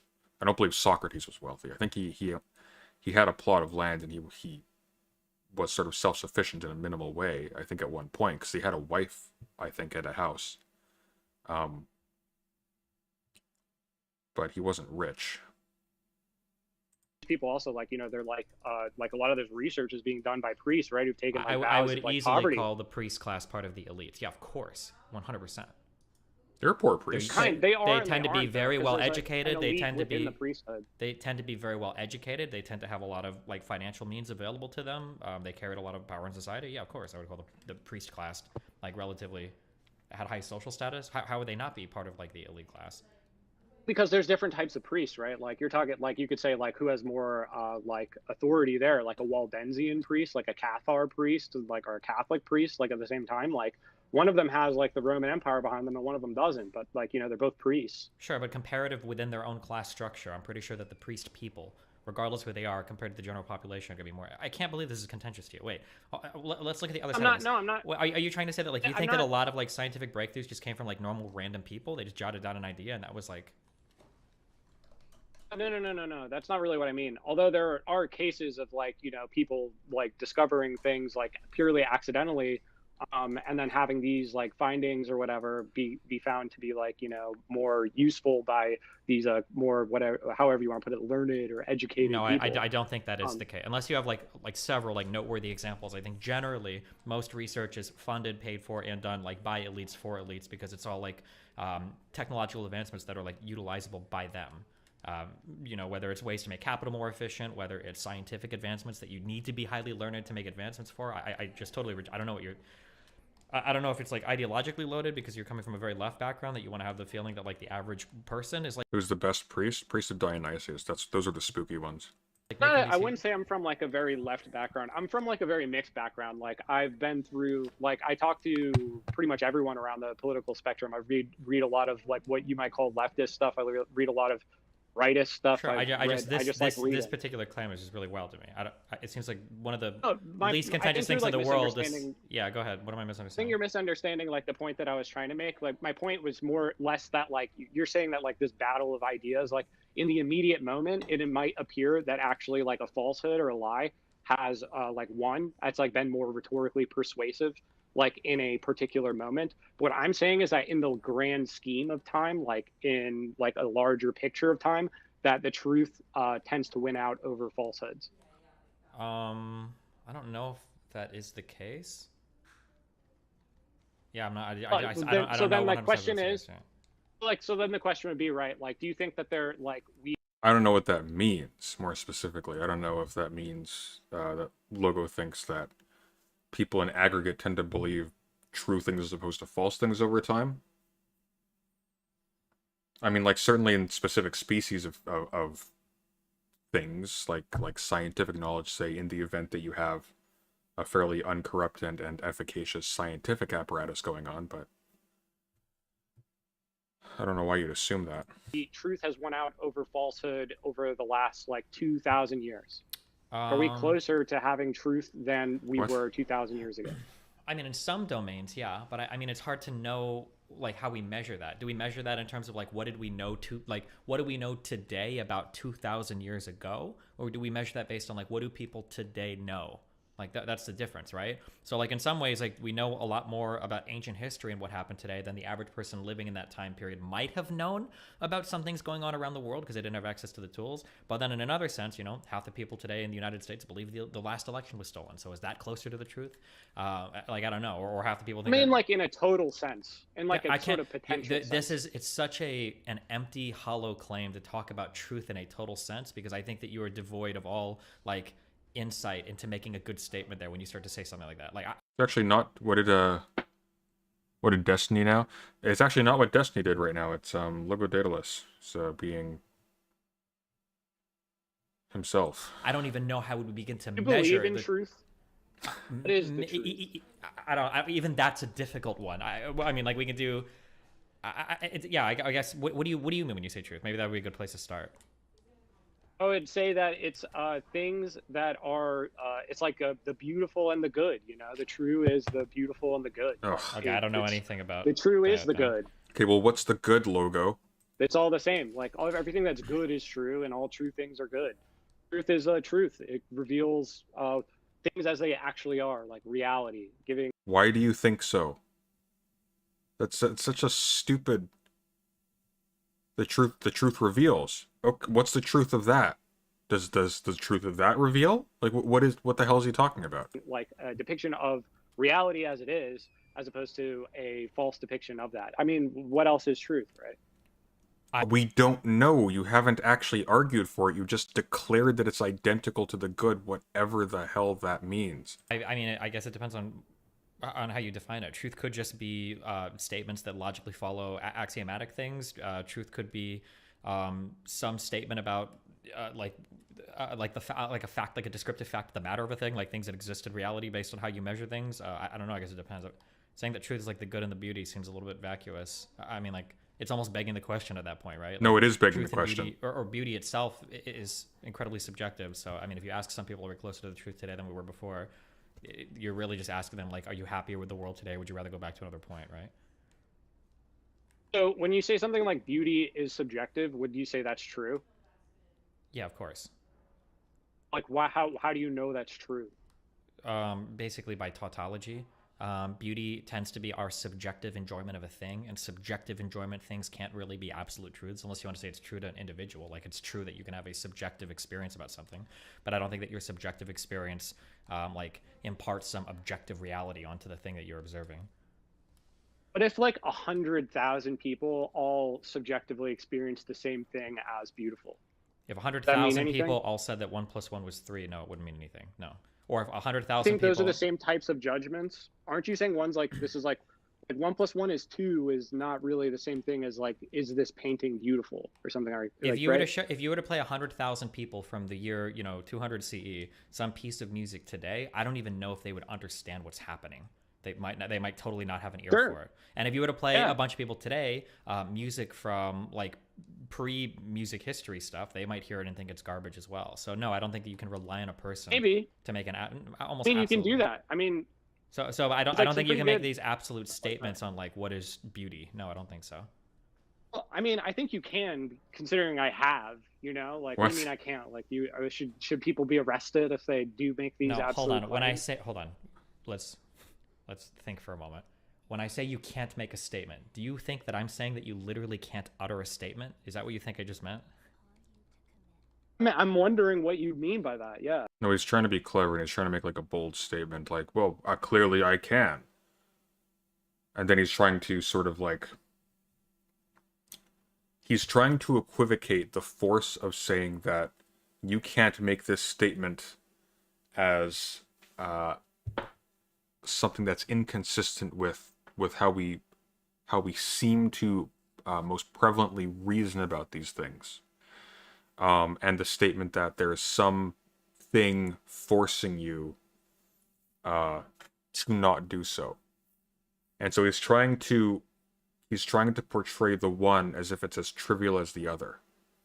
The problem is they're not. The reason why beauty is subjective is because it's something that's entirely dependent upon perception, and upon like specifically, first of all, human perception, and then like individual human perception.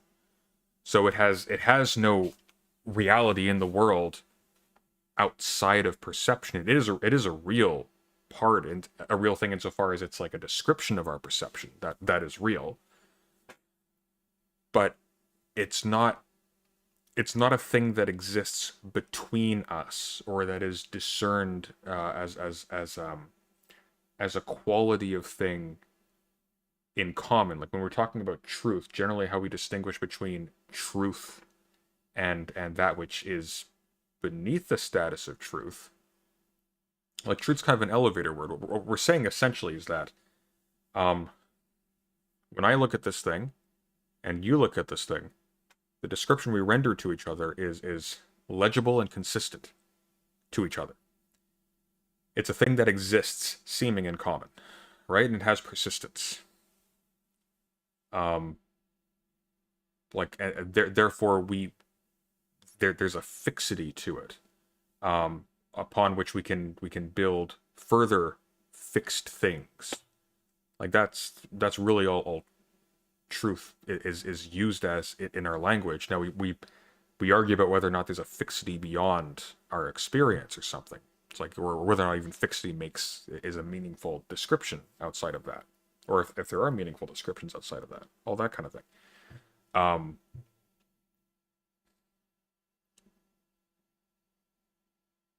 I mean, logos just completely skip the epistemic turn, basically.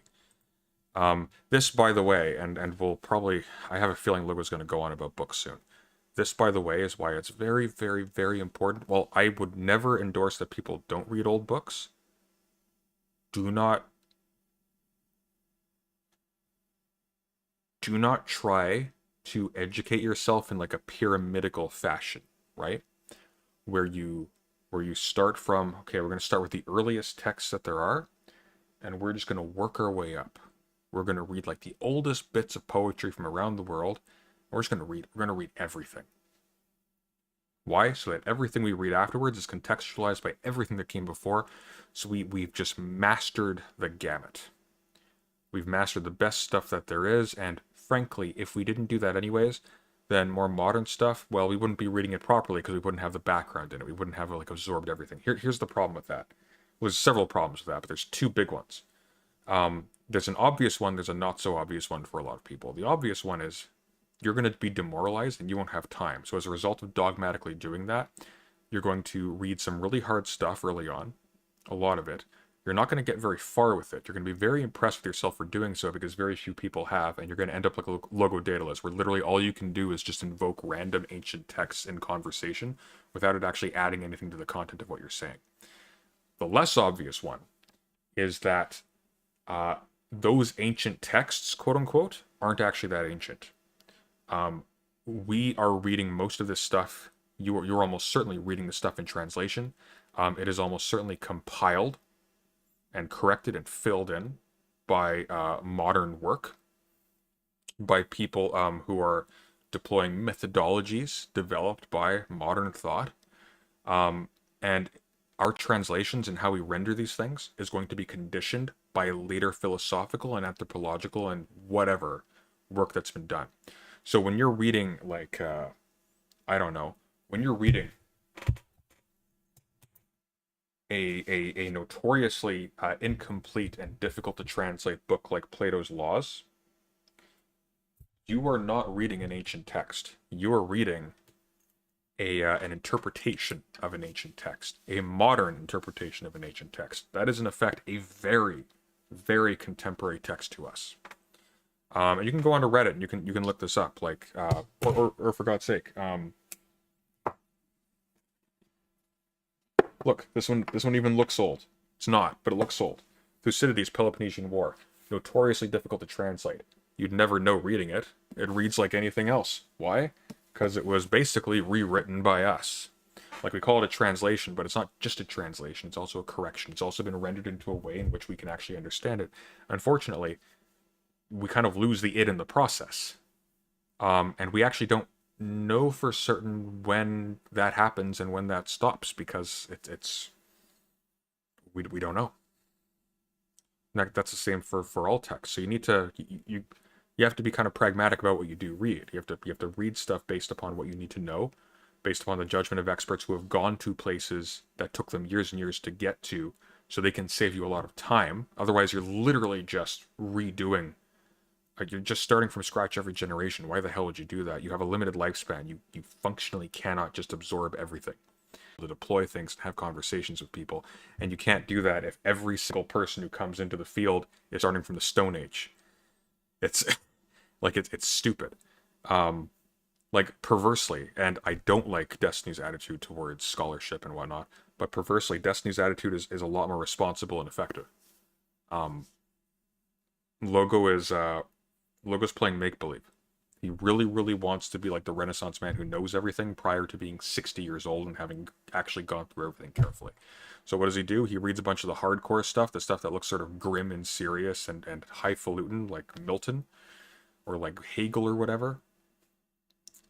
Doesn't really read Hegel, by the way, because he reads Hegel in translation and doesn't read Kant, so he has no idea actually what's feeding into that. It's just literally whatever's cool.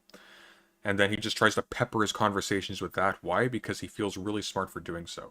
It's kind of like if you're a cave rescuer or something. I don't know what they're called, but like the kinds of people they send in to dig people out when a mine collapses.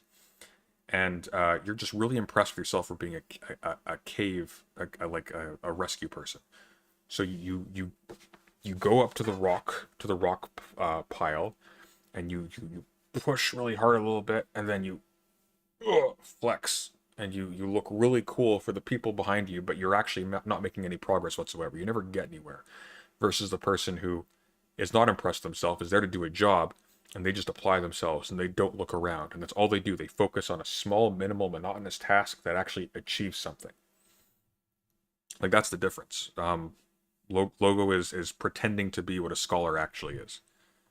Which is the worst thing you can do, because it does two things. First of all, it robs him of actually making any kind of contribution, and secondly, it gives the false impression that this is what the real thing looks like, and it's not. He's a clown. Like, perversely, Destiny is closer to the real thing than Logo Daedalus is. Like, what do What you do mean you think I can't? mean when I say you can't utter that statement? I think you mean I shouldn't. Yeah, it's like not true, right? You can't say that. I mean, you can. I mean, Hey, well, theoretically, you you can. mean you mean you shouldn't say that, right? Like, so you're saying that like one ought not to say such things, right? Sure. Yeah. Okay. We'll say that. You shouldn't Okay. say that because it doesn't make any sense. Yeah. I don't know how you could ever, like, if I play you a song, how can you tell me if it's objectively good or bad? How could you ever say that? I've listened to enough music to know I have good taste. I'm good Oh, at listening did to the stream music. die? So if I listen to a piece of music and you listen to a piece How did this? Oh, for God's sake! It's not even on my end this time. It's literally just YouTube being garbage. Error: YouTube is not receiving enough video to maintain smooth streaming, as such viewers will experience buffering. What the? Really? Did I just go on a long thing and I wasn't audible because YouTube just broke down? Oh, God damn it! Yeah, my connection is solid. This is a YouTube end thing. of music and I say, I think that this music is I bad, live to fight another day, Logo. and you think it's good, how could we ever objectively resolve that dispute between us? We would have a debate about it, right? And like we talk about our reasons for thinking it's good versus thinking it's bad, right? And Yeah, but then, what if one of the reasons is like, I like this instrument in the song, and you're like, well, I hate that instrument in the song. How do we resolve that? well, that would be one of many reasons, right? Like we wouldn't be able to resolve that actually. Yeah, that's the point. What I'm That's saying fine. is that at the end of the day, there's going to be a lot of subjectivity from both of us in here that it's going to, by Absolutely. definition, have no resolution. So how can we ever make a statement about something being beautiful or not? Because you want to express that if you feel that, right? Yeah, but I Like, don't express do it you as ever an call absolute anything truth. beautiful? Yeah, but I don't express it as an absolute truth. I express it as a subjective evaluation. Do you think that anyone could have access to like an absolute truth? Like, do you I mean don't like think it 1 + exists. 1 = 2? So That an absolute mathematically axiomatic things, sure, it seems to be the case. If we believe in like faculties of reason and logic, you have to grant that like math follows, sure. But I think that's fundamentally different than like a subjective evaluation on art. This is like, it's interesting. I don't know. You should read some German idealist stuff, right? Like, this Oh is my what their God. questions are all about, right? Like, Yeah, that is what they're all about. And what Kant will tell you is that these things are situated, these things are the forms of human intuition. You can't say things about the external world, about absolute truth and whatnot. We don't have access to that. We have the forms of our intuition and the logic we can derive from that, this is like what from the the presentations we receive in those forms. critique of pure reason is all about, right? Like, are these sorts of questions like, can you make mathematical judgments like same way, or do they have like some sort of closer proximity to absolute truth? How do you know what if mathematics is just like a game we play, you know? I believe the term is mathematics has an unfortunately uncanny ability to map onto reality. So it seems like that's probably not the case. It's something like that. So does language, right? No. What do you mean? Not at I all. don't think language has like an uncanny ability to map onto reality. Like, you know, when you Language describe is like no language a is tree, you kind No, no, no, because language is conventional. We develop it in tandem with our experience to like to partition it so we can describe it in more particular ways as it comes to be. What's uncanny about mathematics is that the logic of the logic of it plays out consistently and tracks things down the line that we don't intuit, that are like functions of, well, I guess functions, but you know what I mean. Peterson is aging too quickly. He made an awful deal with Satan. Peterson is dealing with something. He had a benzo addiction, and that's one of the most horrific things you can be addicted to, as far as over-the-counter drugs are concerned. of know what it is. well, no, language is just when we say things, we're hoping that you have a similar thing in your mind that I have. I honestly feel bad for Peterson. I really do. Like he was a grossly irresponsible pseudo-intellectual in a lot of ways. I'm talking about in the past tense because he's barely there anymore. But like he had rough stuff going on, and he got addicted to stuff that anybody can get addicted to, and it really messed him up. Like I actually think he's just kind of stupid in some ways, which almost saves him a little bit. Almost doesn't, but it almost does. Because he is grossly irresponsible, and he is grossly petty, and he is grossly dishonest. But I don't know. His wife had cancer. He was dealing with a tremendous amount of stress. He got addicted to benzos, almost killed him. Like that's something that can happen to anybody. So I don't like jumping on him for that.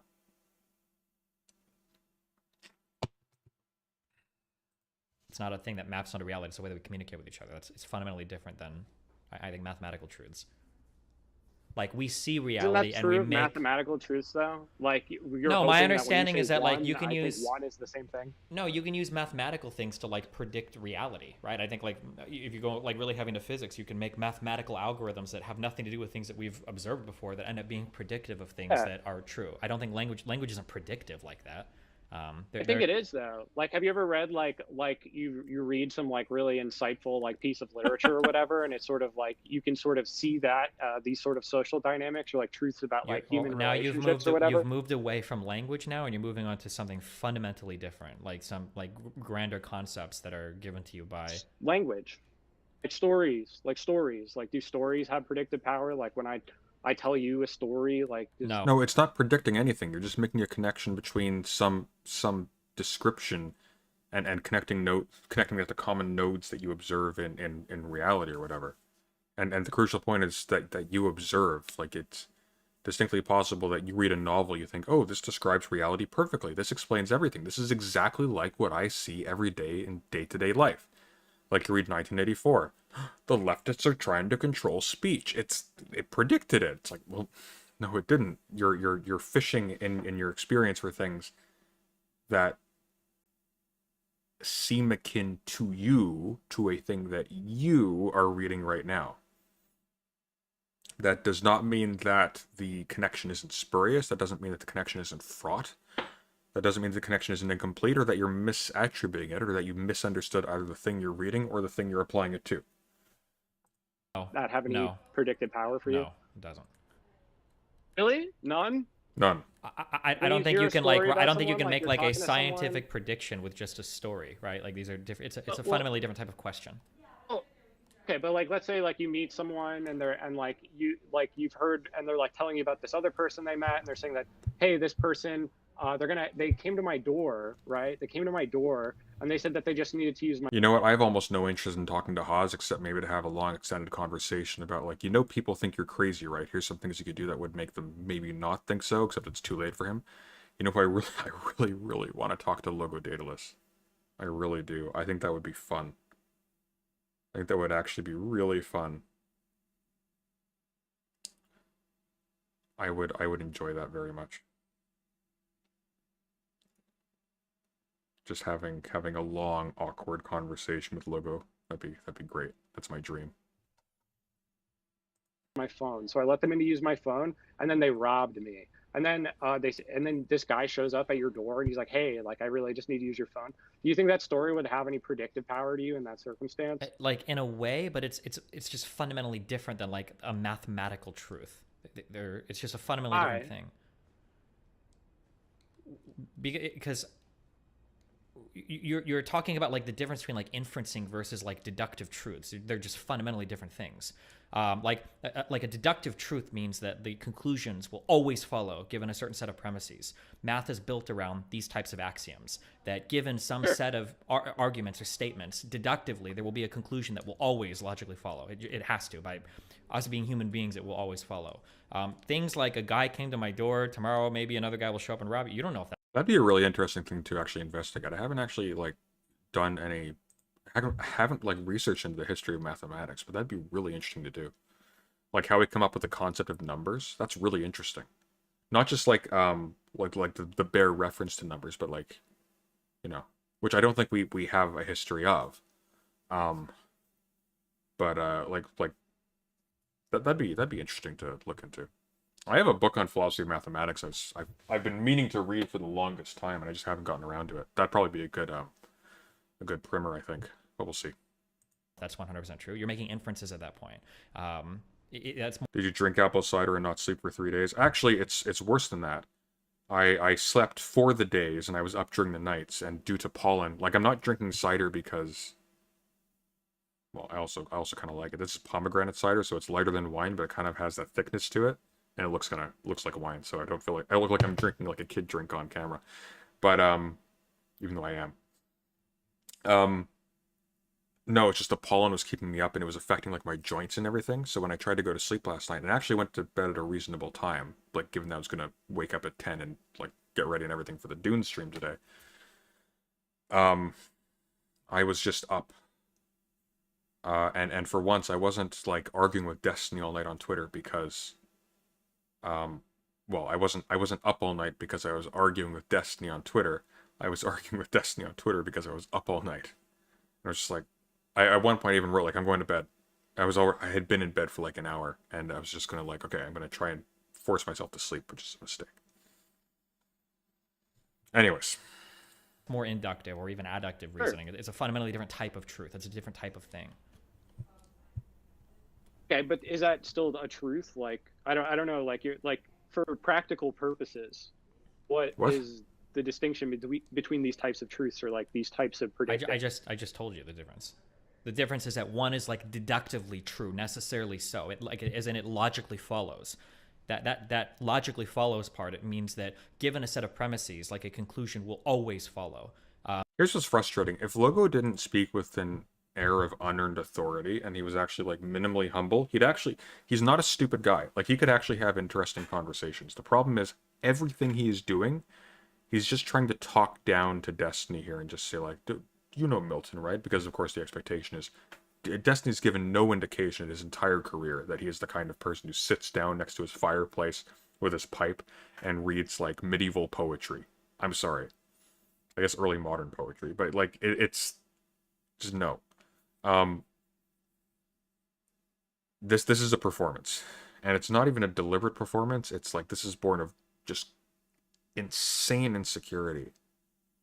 And it's unfortunate because that is actually the one thing keeping him from being the real deal, because it's not about what you know, it's how you approach it.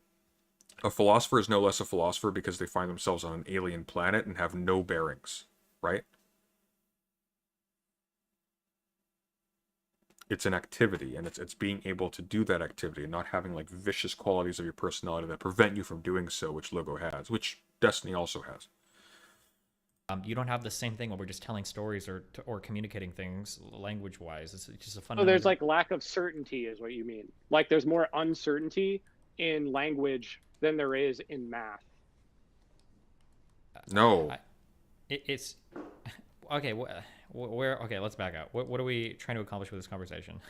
Are you trying to say that like if I can tell a story with language that might predict a future event, then language can adequately describe something as being objectively true the same way that mathematics can, because mathematics also makes predictions? Yeah, basically. Without getting into like the weird, okay. Give me a moment to think about this. It's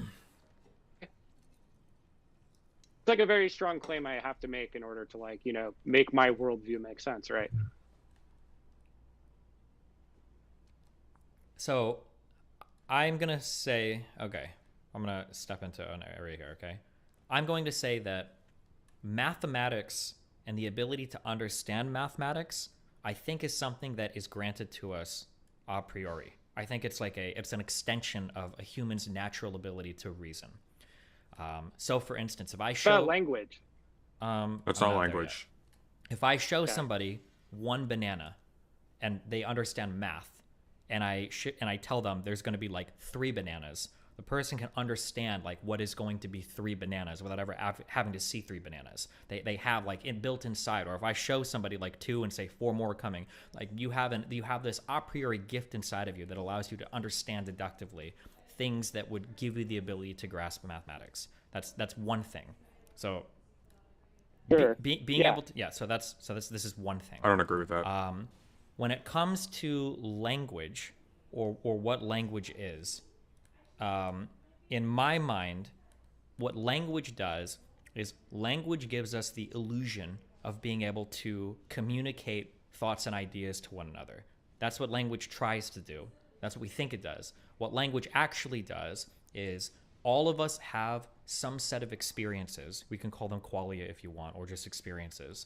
And we assign words to these experiences, and then we share the words with the experiences. And then when we communicate with each other, if I say a word, I'm hoping that I'm communicating an idea, but what I'm really doing is I'm saying a word, hoping that it brings up in you the same type of feeling that I get when I say the word.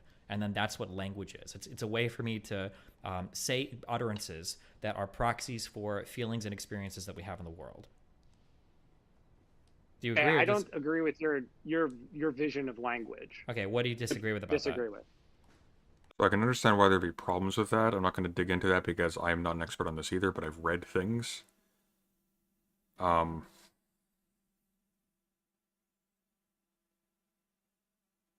Like, I think the assumption that you're trying to transmit experiences is loading in a lot of deliberate content that maybe isn't necessarily there. Like, I think you can do a lot of the stuff naively.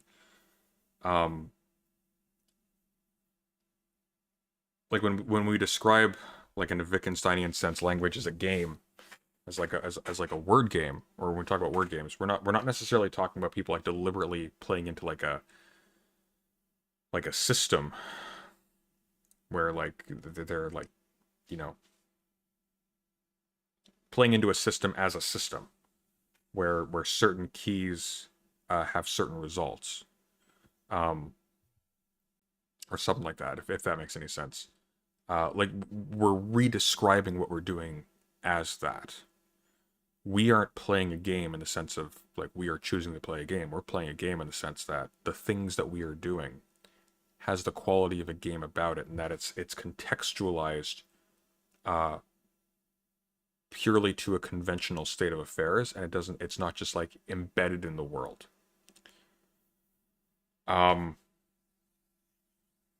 There's stuff like that. I don't really trust Logo to have a salient critique of what Destiny said, though. So for instance, like you were saying that like it gives us the illusion of communication. Yes. Effectively, you're saying that like Correct. language is effectively like communication never like really occurs. We Correct. like, We can't communicate. True. Yes. So what are we doing right now? We're just, hoping like, that trying we to have the same push set. each other's levers. We have the same. Just trying to pull each other's emotional levers and like manipulate each other into acting and responding the way we want them to. Please don't pull each other's levers on camera. Okay. Well, so right now, you and I are making a few assumptions with each other. One is we hope we have a shared language, which we do. We both speak English. And then 2, we hope we have a shared vocabulary, that we've heard of the same words, and that we can have those same associations. So that's exactly what's happening. For instance, if I were to go up to somebody and I would say, hey, let's say it's a person that's been locked in a colorless room their entire life, and all they have is like a box to sleep on, and I were to try to say to that person, hey, I have a red fluffy pillow, I can never communicate that idea. I know these debates. Wait, hold on. It's okay. I'm not, you don't have to give me the it's not a debate. analogies. Well, okay. Well, I'm just. But Well, you're I can disagreeing with just move something that on. I consider can to move be on. like incredibly like easy to No, understand. but I can't for instance, communicate I'm saying equality to we're- somebody. Yeah.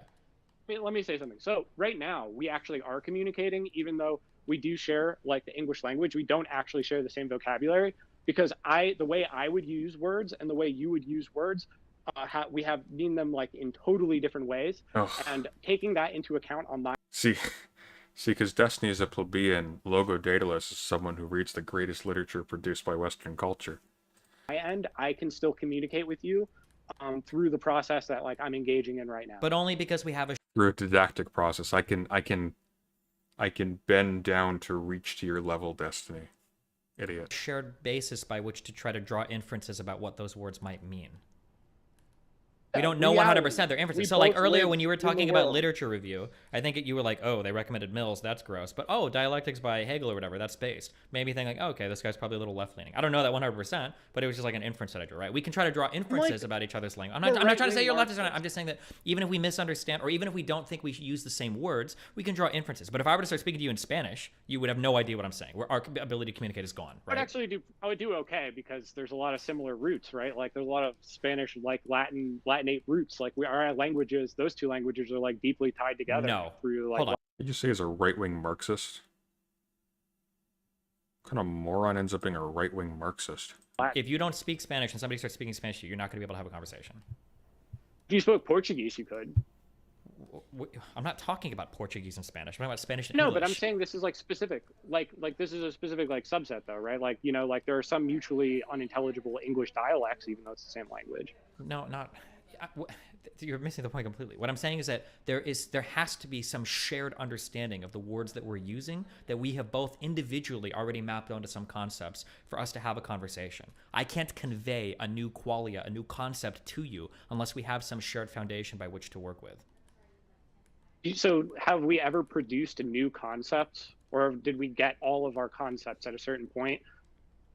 We don't produce new concepts. I think we have to have experiences with each other, and then we build off of those. And then when we communicate with each other, quote unquote communicate, we're just saying words hoping the other person has the same foundation for experiences. Yes. Like we do have the same foundations for experiences. We're human beings, like in reality. That doesn't mean we've always had the same experiences. Well, we have most of the same experiences. That like, absolutely we have might hands, not we be have true. legs. A woman might not be able to One thing I want to investigate is just like communicate what it's the like. deep phobia I have of tornadoes at some point. I'm completely unrelated. Like I have like a visceral terror response when I see these tornadoes in the distance, even in a video game, even knowing it's in a video game. Like I actually have a hard time focusing on it. I don't know what it is. Like I can play games with tornadoes in them, but like I actually have like it gets me. It's kind of like with squids and tornadoes. They do something to me. It's like a primal terror response like nothing else. I think it's something to do with like the kind of like the shape of it specifically. Like there's something about that. I wonder if it's because like when you think of like giant squids in like think of the giant squid in the Disney 20,000 Leagues Under the Sea film. Among other things, like the tentacles are huge, like comically huge. They will go into and fill a hallway. And by demonstrating that they fill a hallway, they show that like this is now an environmental hazard. This isn't just a monster. This is a thing that now characterizes the place in which you are functioning. And sort of same with the tornado. Like when a tornado's touched down, you're not just looking at a scary object. That scary object is a part of your environment. Like it's environmental, even if it's particular. I wonder if it's something like that. Like there's almost maybe actually there's a similarity between that terror and the kind of like intense feeling you get. I guess what's that term? That hetero, like I think Foucault used this term. It's the like heterotopic horror, I guess. Like in if you've ever seen Room 1408, or I guess it's just called 1408, really good movie. But the premise is guy gets locked in a hotel room that actually has like some kind of its own vague malevolent agency and is able to manipulate reality so it can isolate him from like the actual world, and the rules are different, so it's a heterotopia, right? Like it's a different place from everywhere else. I wonder if that's sort of what's going on. There's sort of there's some common thread between this and that. I don't know. Anyways, back to the Sood nightmare. Like to have a period or a baby. One person in some area might not be able to communicate. She would to a woman. What? She would to a woman. I mean, it's not Exactly, like because a women are woman has the confused by experience the- already. That's the point. That's my point. Yes. Yeah, but they could also communicate to men. It's just more difficult, right? It's more difficult to translate an experience, but it's not impossible. If Like, a man, you do if it a through man, metaphor. no, it literally is impossible. Yes, it literally you can't do it. No, you do it through metaphor. No, like you can't imagine. Like, When you someone do it else's through pain, even metaphor, if you haven't experienced what it. you're, but what you're doing through metaphor or simile is you're trying to hope that you can map it on from another experience. So if I say I have a fluffy pillow, and you're like, I don't know what the fuck a fluffy pillow feels like, I can never understand. I'm like, oh well, it's like a cat. Then what you're hoping in your head is, okay, well hopefully he's touched a cat before, and then I can map that onto that experience. But you're not actually creating, of you're not course. inventing a new experience in their head. You're just trying to map onto things that they already Okay, know. but if I'm okay, so like, what if you read, like, when you read a novel, like a fantasy or a sci-fi novel, right? It's like taking place in a completely different, like in a new realm, and like there's alien creatures, blah blah blah, whatever you want to put it. You can identify with these people, and like you can like relate, I don't like that at all. empathize with people going through like situations that you've Like never that tornado actually just makes my skin crawl. gone through, and it can No, like you can that's not true, feel though. ways about it. That's You can. You've never watched like a war movie. Hold and, on, like, wait. Okay, felt so moved, first, like, watching Band of Brothers you use or like something? fantasy. When we talk about like fantasy or science fiction, the things that are talked about in these books are almost always universal struggles. If you're reading young adult literature, it's almost always going to be like coming of age. If you're reading something more mature, it Okay, might so we relate to- do actually have a How can a cis man experience a period? Watch Logo Daedalus for 2 hours. basic ground, right? Like everyone does. Yeah, there's actually gonna be have some- sort of basic. Yeah, there's going to be some Things, basic. Yeah, but right? assuming you've already had these experiences, yeah, of Right. course. But you have to have the So experiences even if you already. haven't had them yet. No, like if but, you- like, no, there's- no, if when you you're, haven't like, had them yet, you're not gonna 14, have you the- can sort of No, you're not going to have the foundation understand for it. some things about. No, you won't. So you don't think you can know anything until you've experienced it yourself. Until you've had some level of experience. Yes. So like, wait, how can I ask how old you are? 28. Okay, so I'm 33. Okay, so like when I in high school, this was something that was repeated to me all the time, right? A lot of the men and a lot of the people going over to fight wars are just boys. They're young children. They're children. It's crazy. They're 18, 19. Well, when I was in high school, I was like 16, 17. That didn't mean anything to me. Like, okay, whatever. These kids are like in college. Like, I guess, okay, or they're like seniors or whatever. Now that I'm 33 and I think about like drafts and people being sent to war that are like 18 and 19, that statement hits way different because 18 and 19 it's like, holy shit, it's like actually children. That's fucking wild to me. There are a lot of things that I understand now as an adult, and I know you're the same way. You can't, unless you're just going to be like a contrarian, Oh, right? no, for there are sure. some things that No, today for you sure. understand being older Not that if they were disagreeing. told you when you were 20, you have no basis to understand these things. You Oh, can't. absolutely, because I was stupid. Because Well, I was no, no, full no. of illusions. But not because you were stupid, just because you lacked the experience. You just didn't no, have those because I was experiences. stupid. Well, but you This is idealism taken to 11. Never use the word idealism in that way. Idealism means something very particular. That's not what it means. Sorry, Gene. were stupid know, I was because you didn't have the completely delusional. experiences. You're not I was also delusional. completely delusional. No, You are. When you're a teenager, you're absolutely delusional. No, you're not Like, you delusional. complete- You're just lacking Yeah, experience. the world that you imagine. Well, yeah, but like because of that, you like don't have like a real relation to reality. Like you're like LARPing. No, all the you're not. time Like, as you have a real teenager. relation to reality. Your relation is that of a teenager. That's why when you read young adult novels, all of yeah. them center on like the struggles of being a teenager and like finding your right. Like look at like Harry Potter or fucking the Bella Yeah, vampire you're like- shit or whatever. It's you're- all of it is about the teenager like Kinda finding like- out who they are and their identity and shit. Yeah, but that's not bad. It's not Exactly, delusional. because- That's normal. Well, it is because it ultimately becomes a tragedy. Like that's like the tragedy of adulthood, right? Is that like your romantic, like your delusional understanding of the world, like your romantic understanding coming from like a sort of more protected childhood into like engaging with the real world, like ultimately that's going to hurt you in ways, right? And then like when you like are like actually like an adult, like you can sort of take like that type of suffering more seriously than you could when you were a teenager, right? Sure. I mean, that you get a deeper appreciation for the good and the bad in the world as you become an adult, right? Yeah, so I would agree with you on there that like you can't, like you have to like mature as like a person, right? Before you can like really understand. Well, no, anything. hold on. I'm not going to let you use these words. It's not mature as a person. If you were to lock a 17-year-old up in a room and bring them out when they're 27, they're not going to be more mature. It's that you've collected a certain number of experiences as a person. This is why somebody who's 19 Sure. can be more mature than somebody who's 22. If the 19-year-old graduated high school when they were 17, 18, got a job and moved out, and the 23-year-old is still living in a dorm doing college. Not that there's anything wrong Sure. with that, but I'm saying like the experience collection is important. Yeah, I agree. You have to be like, this is like you could say this collecting of experiences is like education, right? Sure, a type of education, yeah. Like if like you're like for instance, like if you've only collected the same experience over and over again for like 20 years, like you probably haven't learned that much, right? Sure, but I'm just saying, I'm like going back to the where we got off on this tangent from.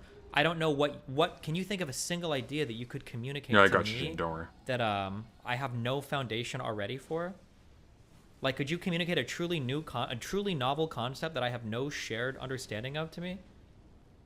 Sure. Okay, I have a lot of these. My God. Just I've think got of like tons. one. Right. I'll go with this. Like John Dee, the Archmagus of Queen Elizabeth's court, right?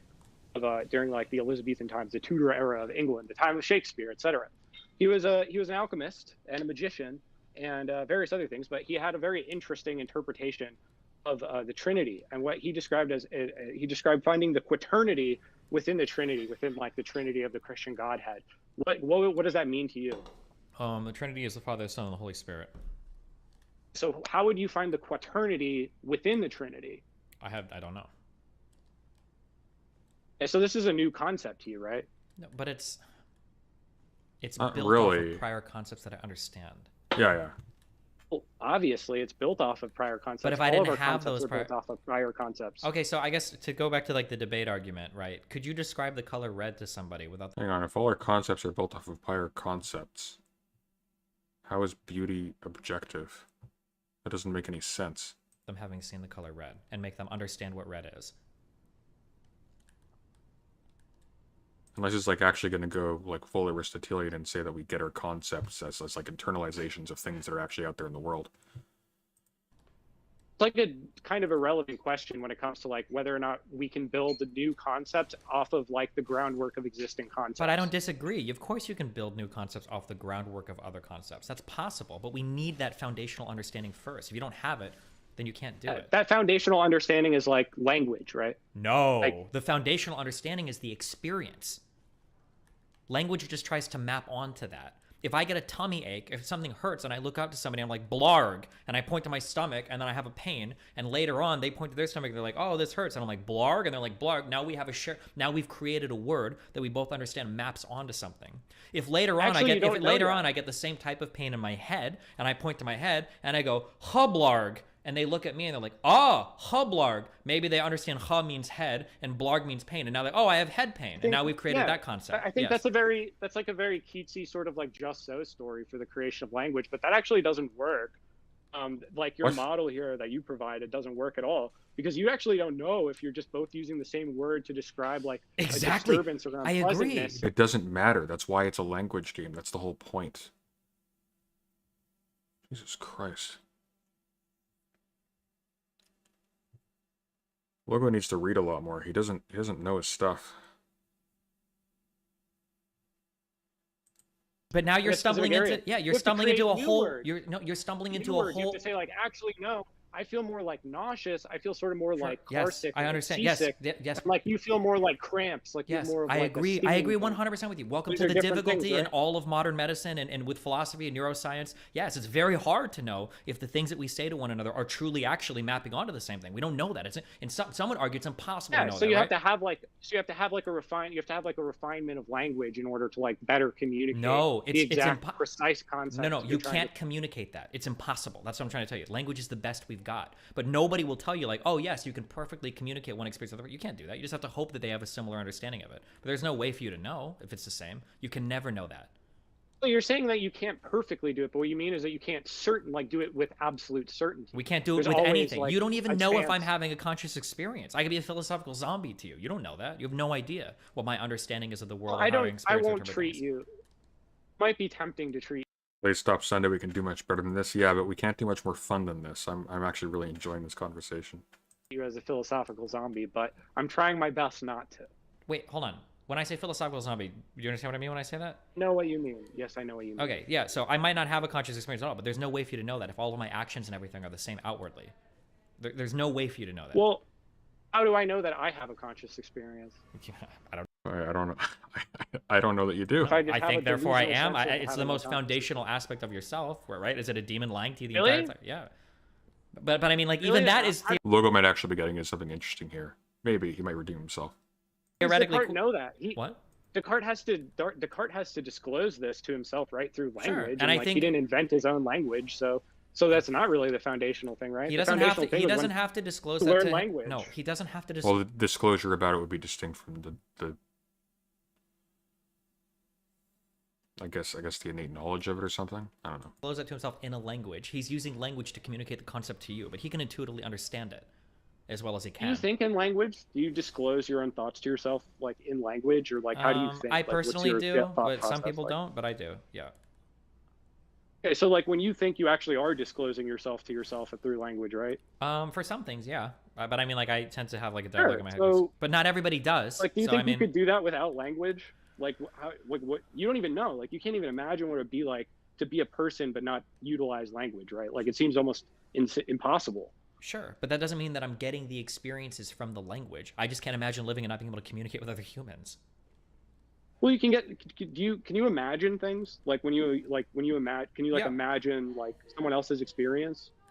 To some extent. I mean, not perfectly. It depends on the experience we're talking about. Like, well, like let's say like. Well, I bet babies imagine things. They just don't conceptualize them as things or as other or whatever. You have like someone who's like extremely good at expressing their own experiences, like they're like a master with their language such that they can like really draw you like a realized imaginative vision. Think about of what their that means. When experiences. someone is really good at doing that, what does that usually mean? It usually means Don't that know. they're either describing something so well, or they're using enough examples for an average person to follow along that they can map it onto their own experiences. That's usually what that means.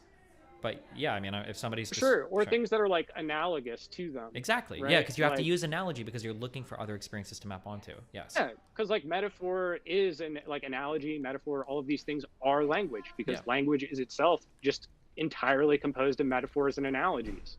Okay. Well, yeah, but that was my original statement.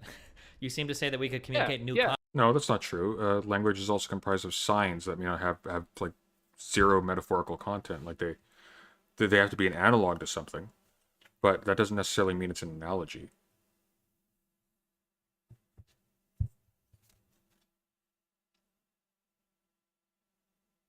Like the shape of this is a rectangle.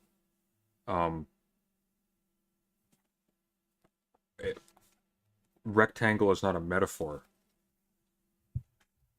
It's a sign. The word rectangle is a sign pointing to this, because at some point someone went rectangle. concepts to I'm each other, saying and I'm these saying that things- you need a foundation. You have to have some shared experience Absolutely. originally. Okay, then I don't know Absolutely. we even Well, disagree on yeah. that.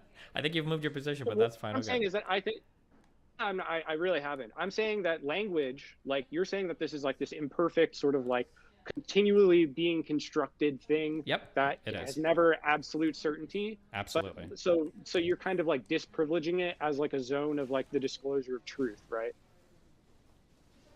What? Can you disclose truth? Why would language be...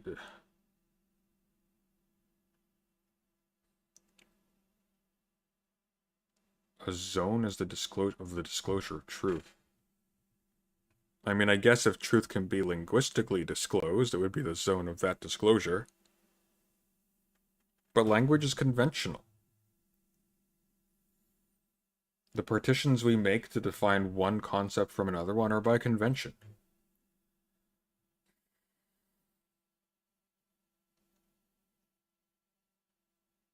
Like we can construct systems with language. In fact, that's sort of what we have to do. They're sort of open systems, but like just systems of signs by which we can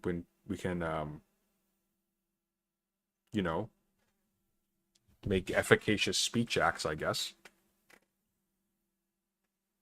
But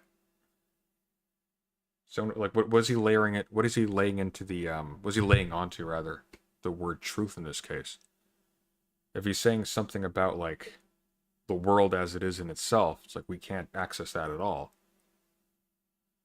Not through language, not through sense perception, anything, because like what we get from the world is not like the thing we perceive is not the world. Like it may come from it, whatever that means, because again, like we're relying on relationalities and things that to make sense of it that really only obtain for us, like for our subjectivity. Like there's no reason to think that we somehow get like some magical connection to it such that like we actually do like internalize the outside inside. We're getting like presentations and things like that or something along those lines.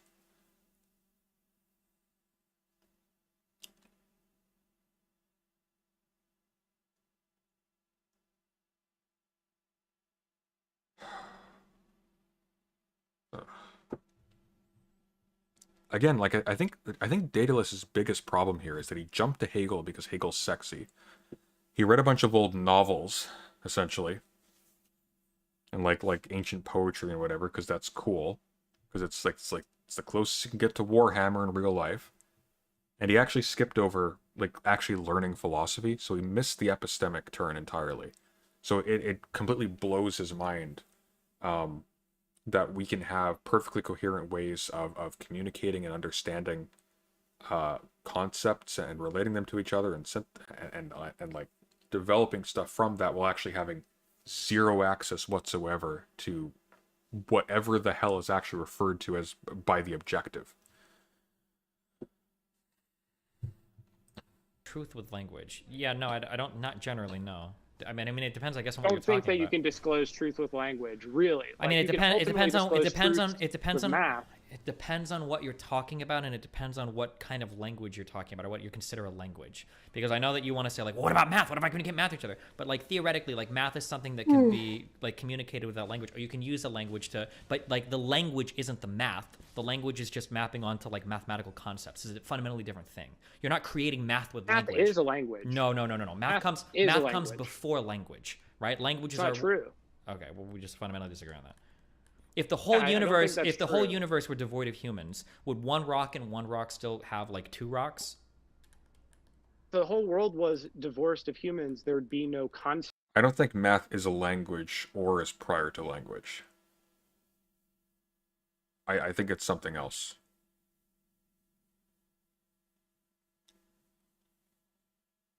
Of any of these things because they're human concepts. Like there'd be a totally meaningless question because there'd be no meaning in the world either. There'd be nothing to observe the world and be conscious of it. It would just be nothing. Okay. I actually want to get into philosophy of mathematics at some point because this is raising a lot of interesting questions for me, even if they're botching everything. Because I don't actually know off the top of my head what math would be then. It'd be some kind of like formal logical system, but it's not a language. Like we can't communicate in a determinative way mathematically. We can use it to aid communication. It can be a part of it. We can like use numbers as signs. I don't think though that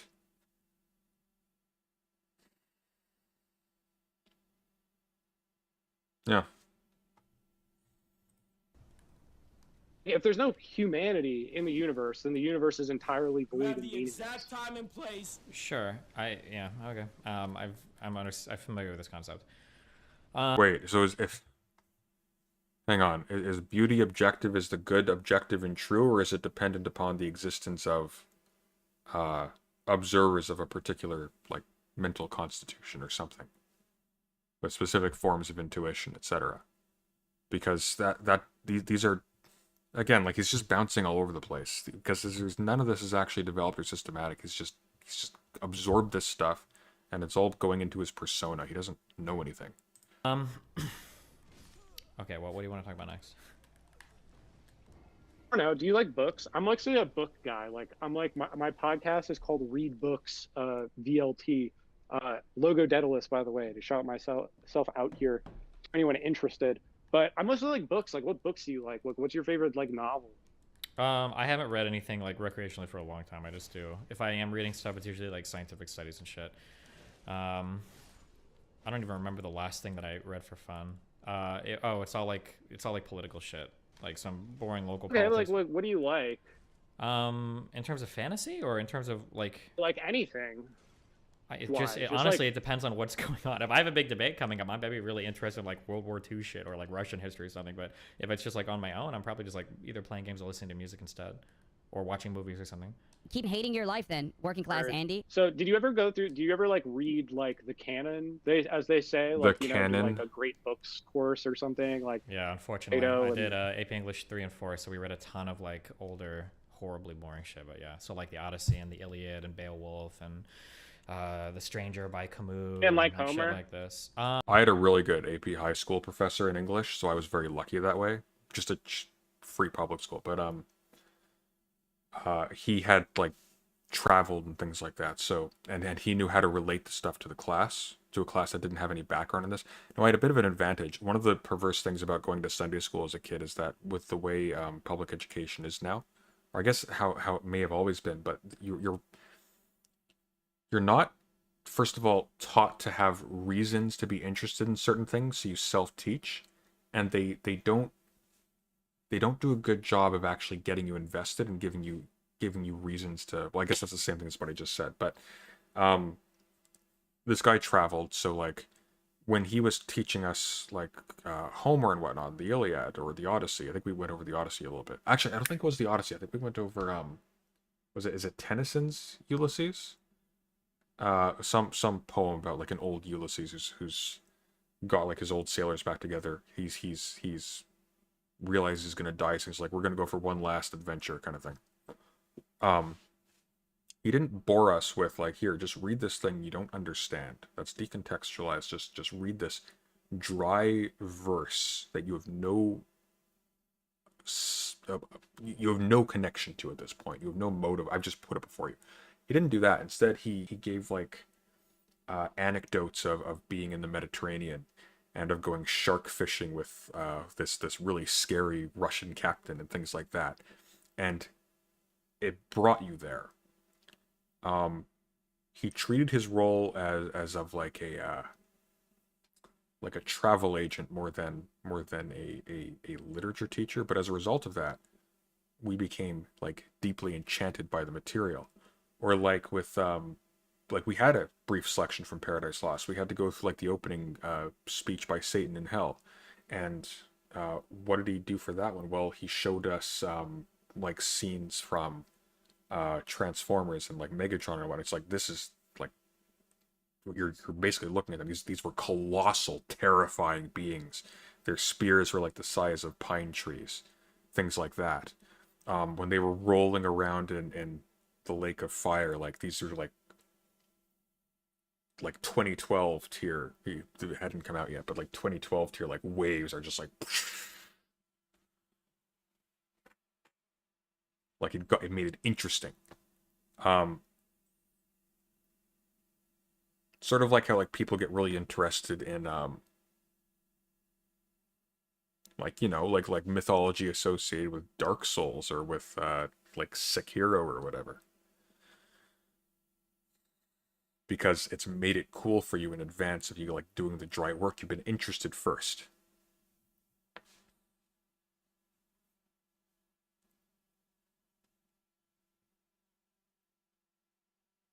Exactly, the canon of the canonical literature. Anyways, I feel bad that Destiny didn't have a good teacher on that, because it should be like one of the most interesting things you do if it's done well. I think the task of teachers in that position isn't to just drill texts into your head, it's to make you love them already. So even if you are tired out, you fail to actually like, pay attention or whatever, you go back later on, or you pay attention to stuff, because it's like, oh, there's a thing there. There's something here that's interesting. This is a point of contact with things that are interesting. I'm going to look into this. And you learn as a result. We must have read poetry by Homer. I think it was in one of our really big English books, but not like everything by him. I think he has like a ton of shit, right? Thought it was boring. Yeah, for sure. Homer, Really? like, Oh, Homer by itself, like if you're like a kid and you have no context for what it is, it's terribly boring. You know what's not boring is God of War. God of War is not boring. You play God of War, You go back as a high school student and you read Rage, Sing Muse, The Rage of Achilles. That's a different feel. Absolutely. Logo's just interested in this stuff because he thinks it makes him seem like V for Vendetta. What Oedipus, all that translation shit. did you read? I don't know, but it What was all translation did you incredibly read? boring to me. It really doesn't matter. Honestly, it really doesn't. Most translations are very similar. The translations suck, and I just. I don't You know. read a bad translation then, because that shit rocks. Honest to God, I don't think it has to do with a bad translation. I think it has to do with, I think that when you're 16, 17, you don't give a fuck about any of the shit or any of these fucking stories. It's not true for me personally. I loved reading when my whole life. All I care about is like reading. Okay. Like I loved reading. I read Homer. You read Animorphs just like the rest of us. Shut up. If you actually read the Iliad, there is the second chapter. Like the first chapter is good. The first book, first canto, I don't know what you call it. The first part is really good. That's when Achilles is like having the argument with Agamemnon about Briseis, and there's all that stuff about the plague that Apollo sent with his arrows down. It's got like a bunch of really cool lines. It's good. It's good stuff. Book 2 is the manifest of the ships, and it's literally just, and this ship came with these people, and this ship came with these people, and this ship came with these people. 20 pages, and it's just, it's the worst. I'm sorry, like it's a slog to get through. It is not like watching Game of Thrones. When I was in 5th grade, and I loved it. Okay. I don't know. I just love books. I feel like reading is like really important because it like stretches your historical imagination, especially to like read things that people have been writing like from like thousands of years ago, etc. Just sort of like try to absorb like a large picture of human development. Dude, your explanation for modern suicidality was that the internet has broken down social cohesion, therefore people kill themselves. I'm sorry. No. You want historic. You want that. You don't read books from thousands of years ago. You read books about the writing, about the translation and the whatnot of books from thousands of years ago, and you read a lot of stuff about now, so you can actually relate the two. Like it's and you won't get there anyways. You won't read Hegel, that's for sure. Like not at all.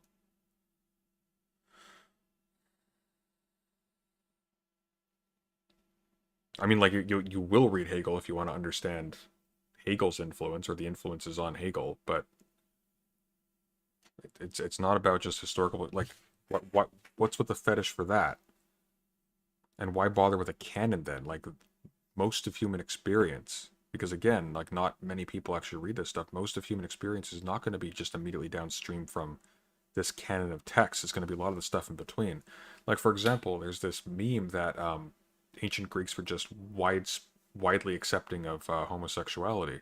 Like no, Greek elites were, but Greeks generally, no, not at all. Even in Plato's, I think it's actually in this book in Plato's Laws. Well, it's been a little while. He actually like characterizes it as something bad, as like some kind of shame or whatever, which is not, I obviously do not endorse that position, but like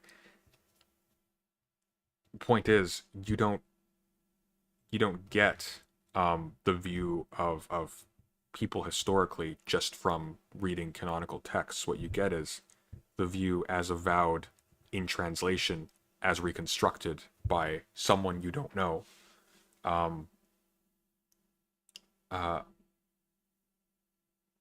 You get those views specifically from people who are in a position to write that particular kind of thing. Like you don't. Oh my God, did he love reading Leviticus too? Yeah.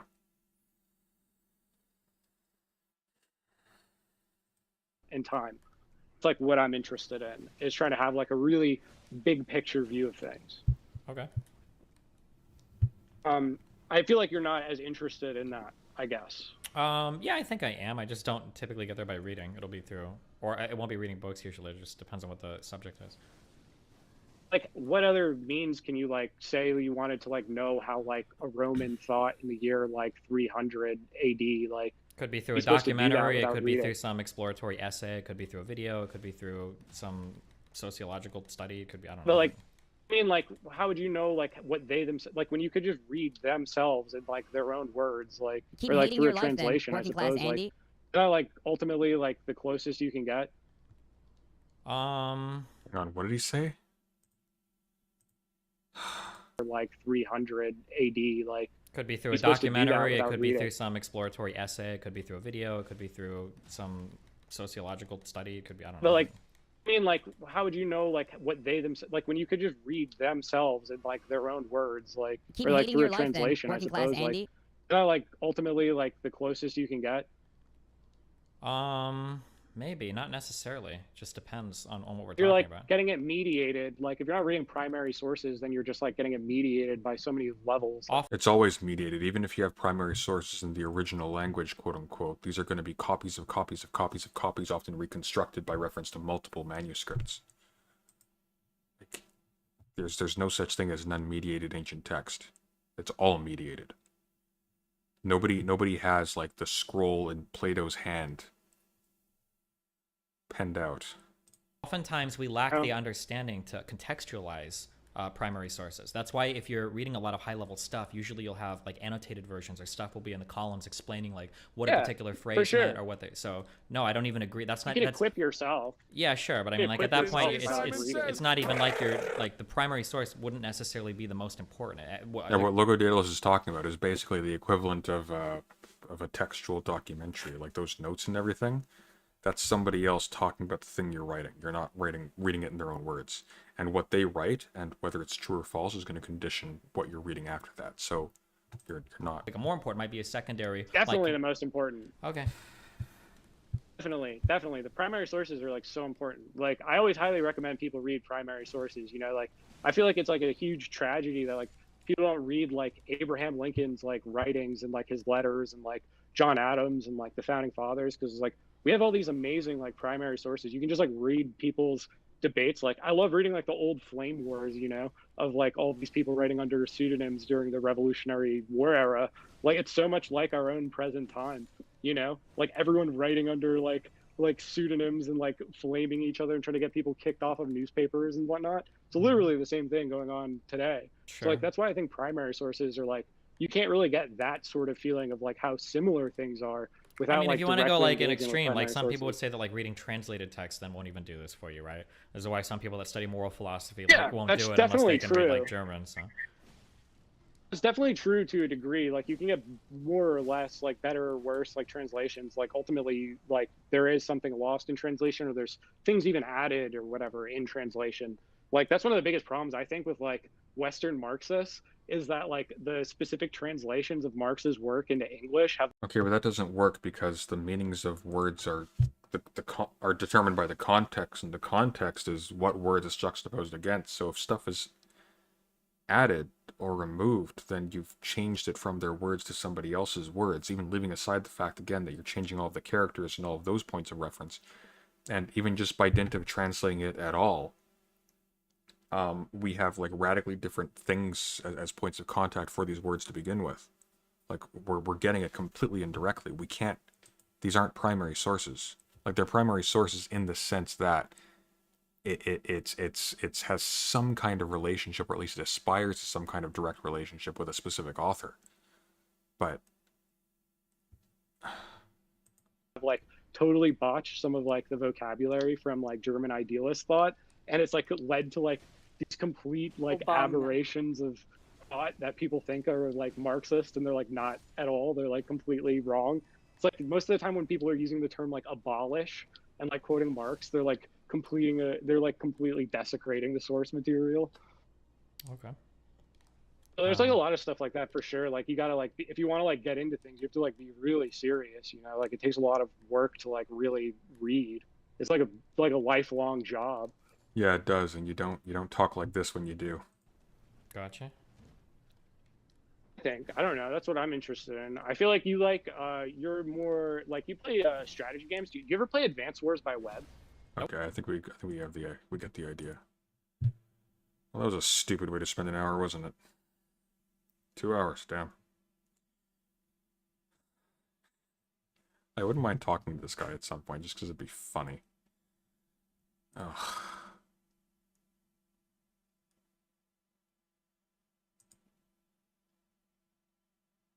What happens if we jump ahead a little bit? That you're like talking about, because it started with like, I was curious who's the third example of somebody that joined NATO from the SS. That was like, or founded NATO from the SS. But what if we want to focus like specifically on the getting, Azov like, battalion, I'm right? looking for- Like any Okay.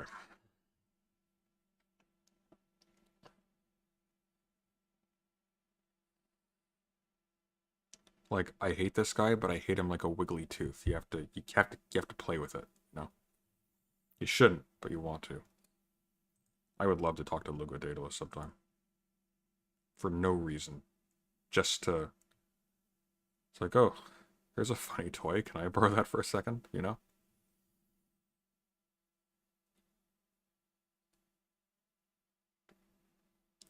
People used to memorize the Bible. I think as an exercise, memorization is actually really good for kids. It doesn't need to be the Bible. It could be like something like Homer or whatever. But like having kind of a like having those touchstones sort of baked into your imagination early on. I think that's... Ask him? Oh, I can't ask him. He's blocked me on Twitter. I told him off for being a douchebag to Zan.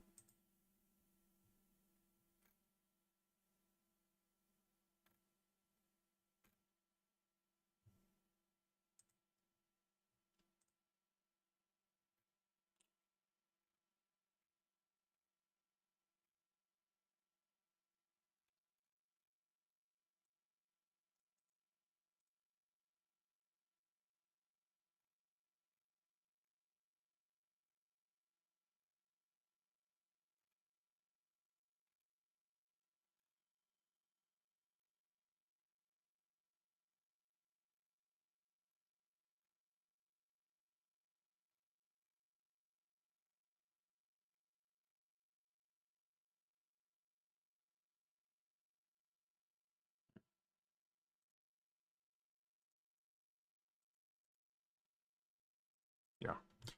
Alright. Well, I'm going to try and sleep tonight. And we will be doing Dune next week. So, that will happen.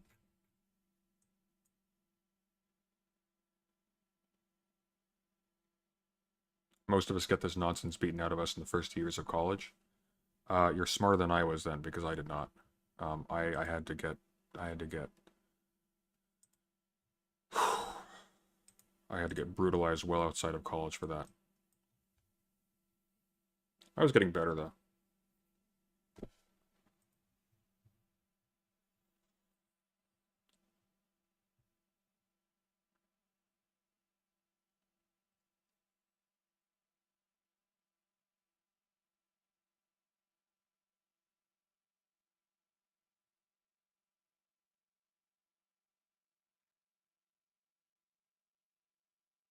Yeah. Anyways. As usual, these streams are unlisted, but they will be in the office hours playlist, so. If for God knows what reason you want to review this, that's where it'll be. Just because these are off the cuff, they aren't planned. The lights dim, you can barely see my face. You know, they're not like a great first impression, so I don't make these like front and center. Sort of to keep me working, basically. This is a job now. So, all right, take care, everybody. Have a good night.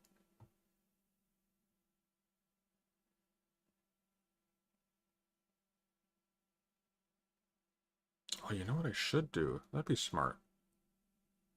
I should have like an end title card. And then I can have like the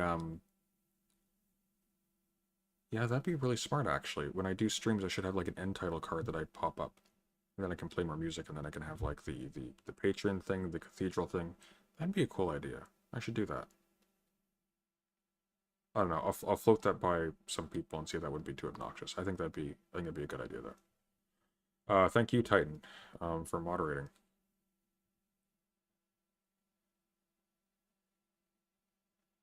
By my third year, I felt like an idiot, and then I actually learned something. Yeah, that's generally, in my experience, the most interesting and learned academics that I've known.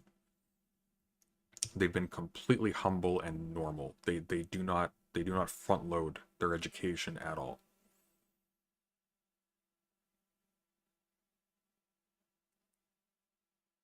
Like they're like people you could talk to, that you could go grab a beer with, and you do sometimes, and they're great because they know how little they actually know. Because you get to the cutting edge, and you realize like, hey, we actually haven't. There's a lot of stuff we are banging our head against the wall on. And then you reflect backwards. How did I get here? I've had a lot of trouble teaching people to get to where I am, so we have more people doing this stuff. It's really freaking hard. It's really hard to teach them. It's really hard to learn. I know that. So it teaches you to not puff yourself up for it, because you were there by luck. A lot of luck. Anyways, have a good night, everyone. Take care.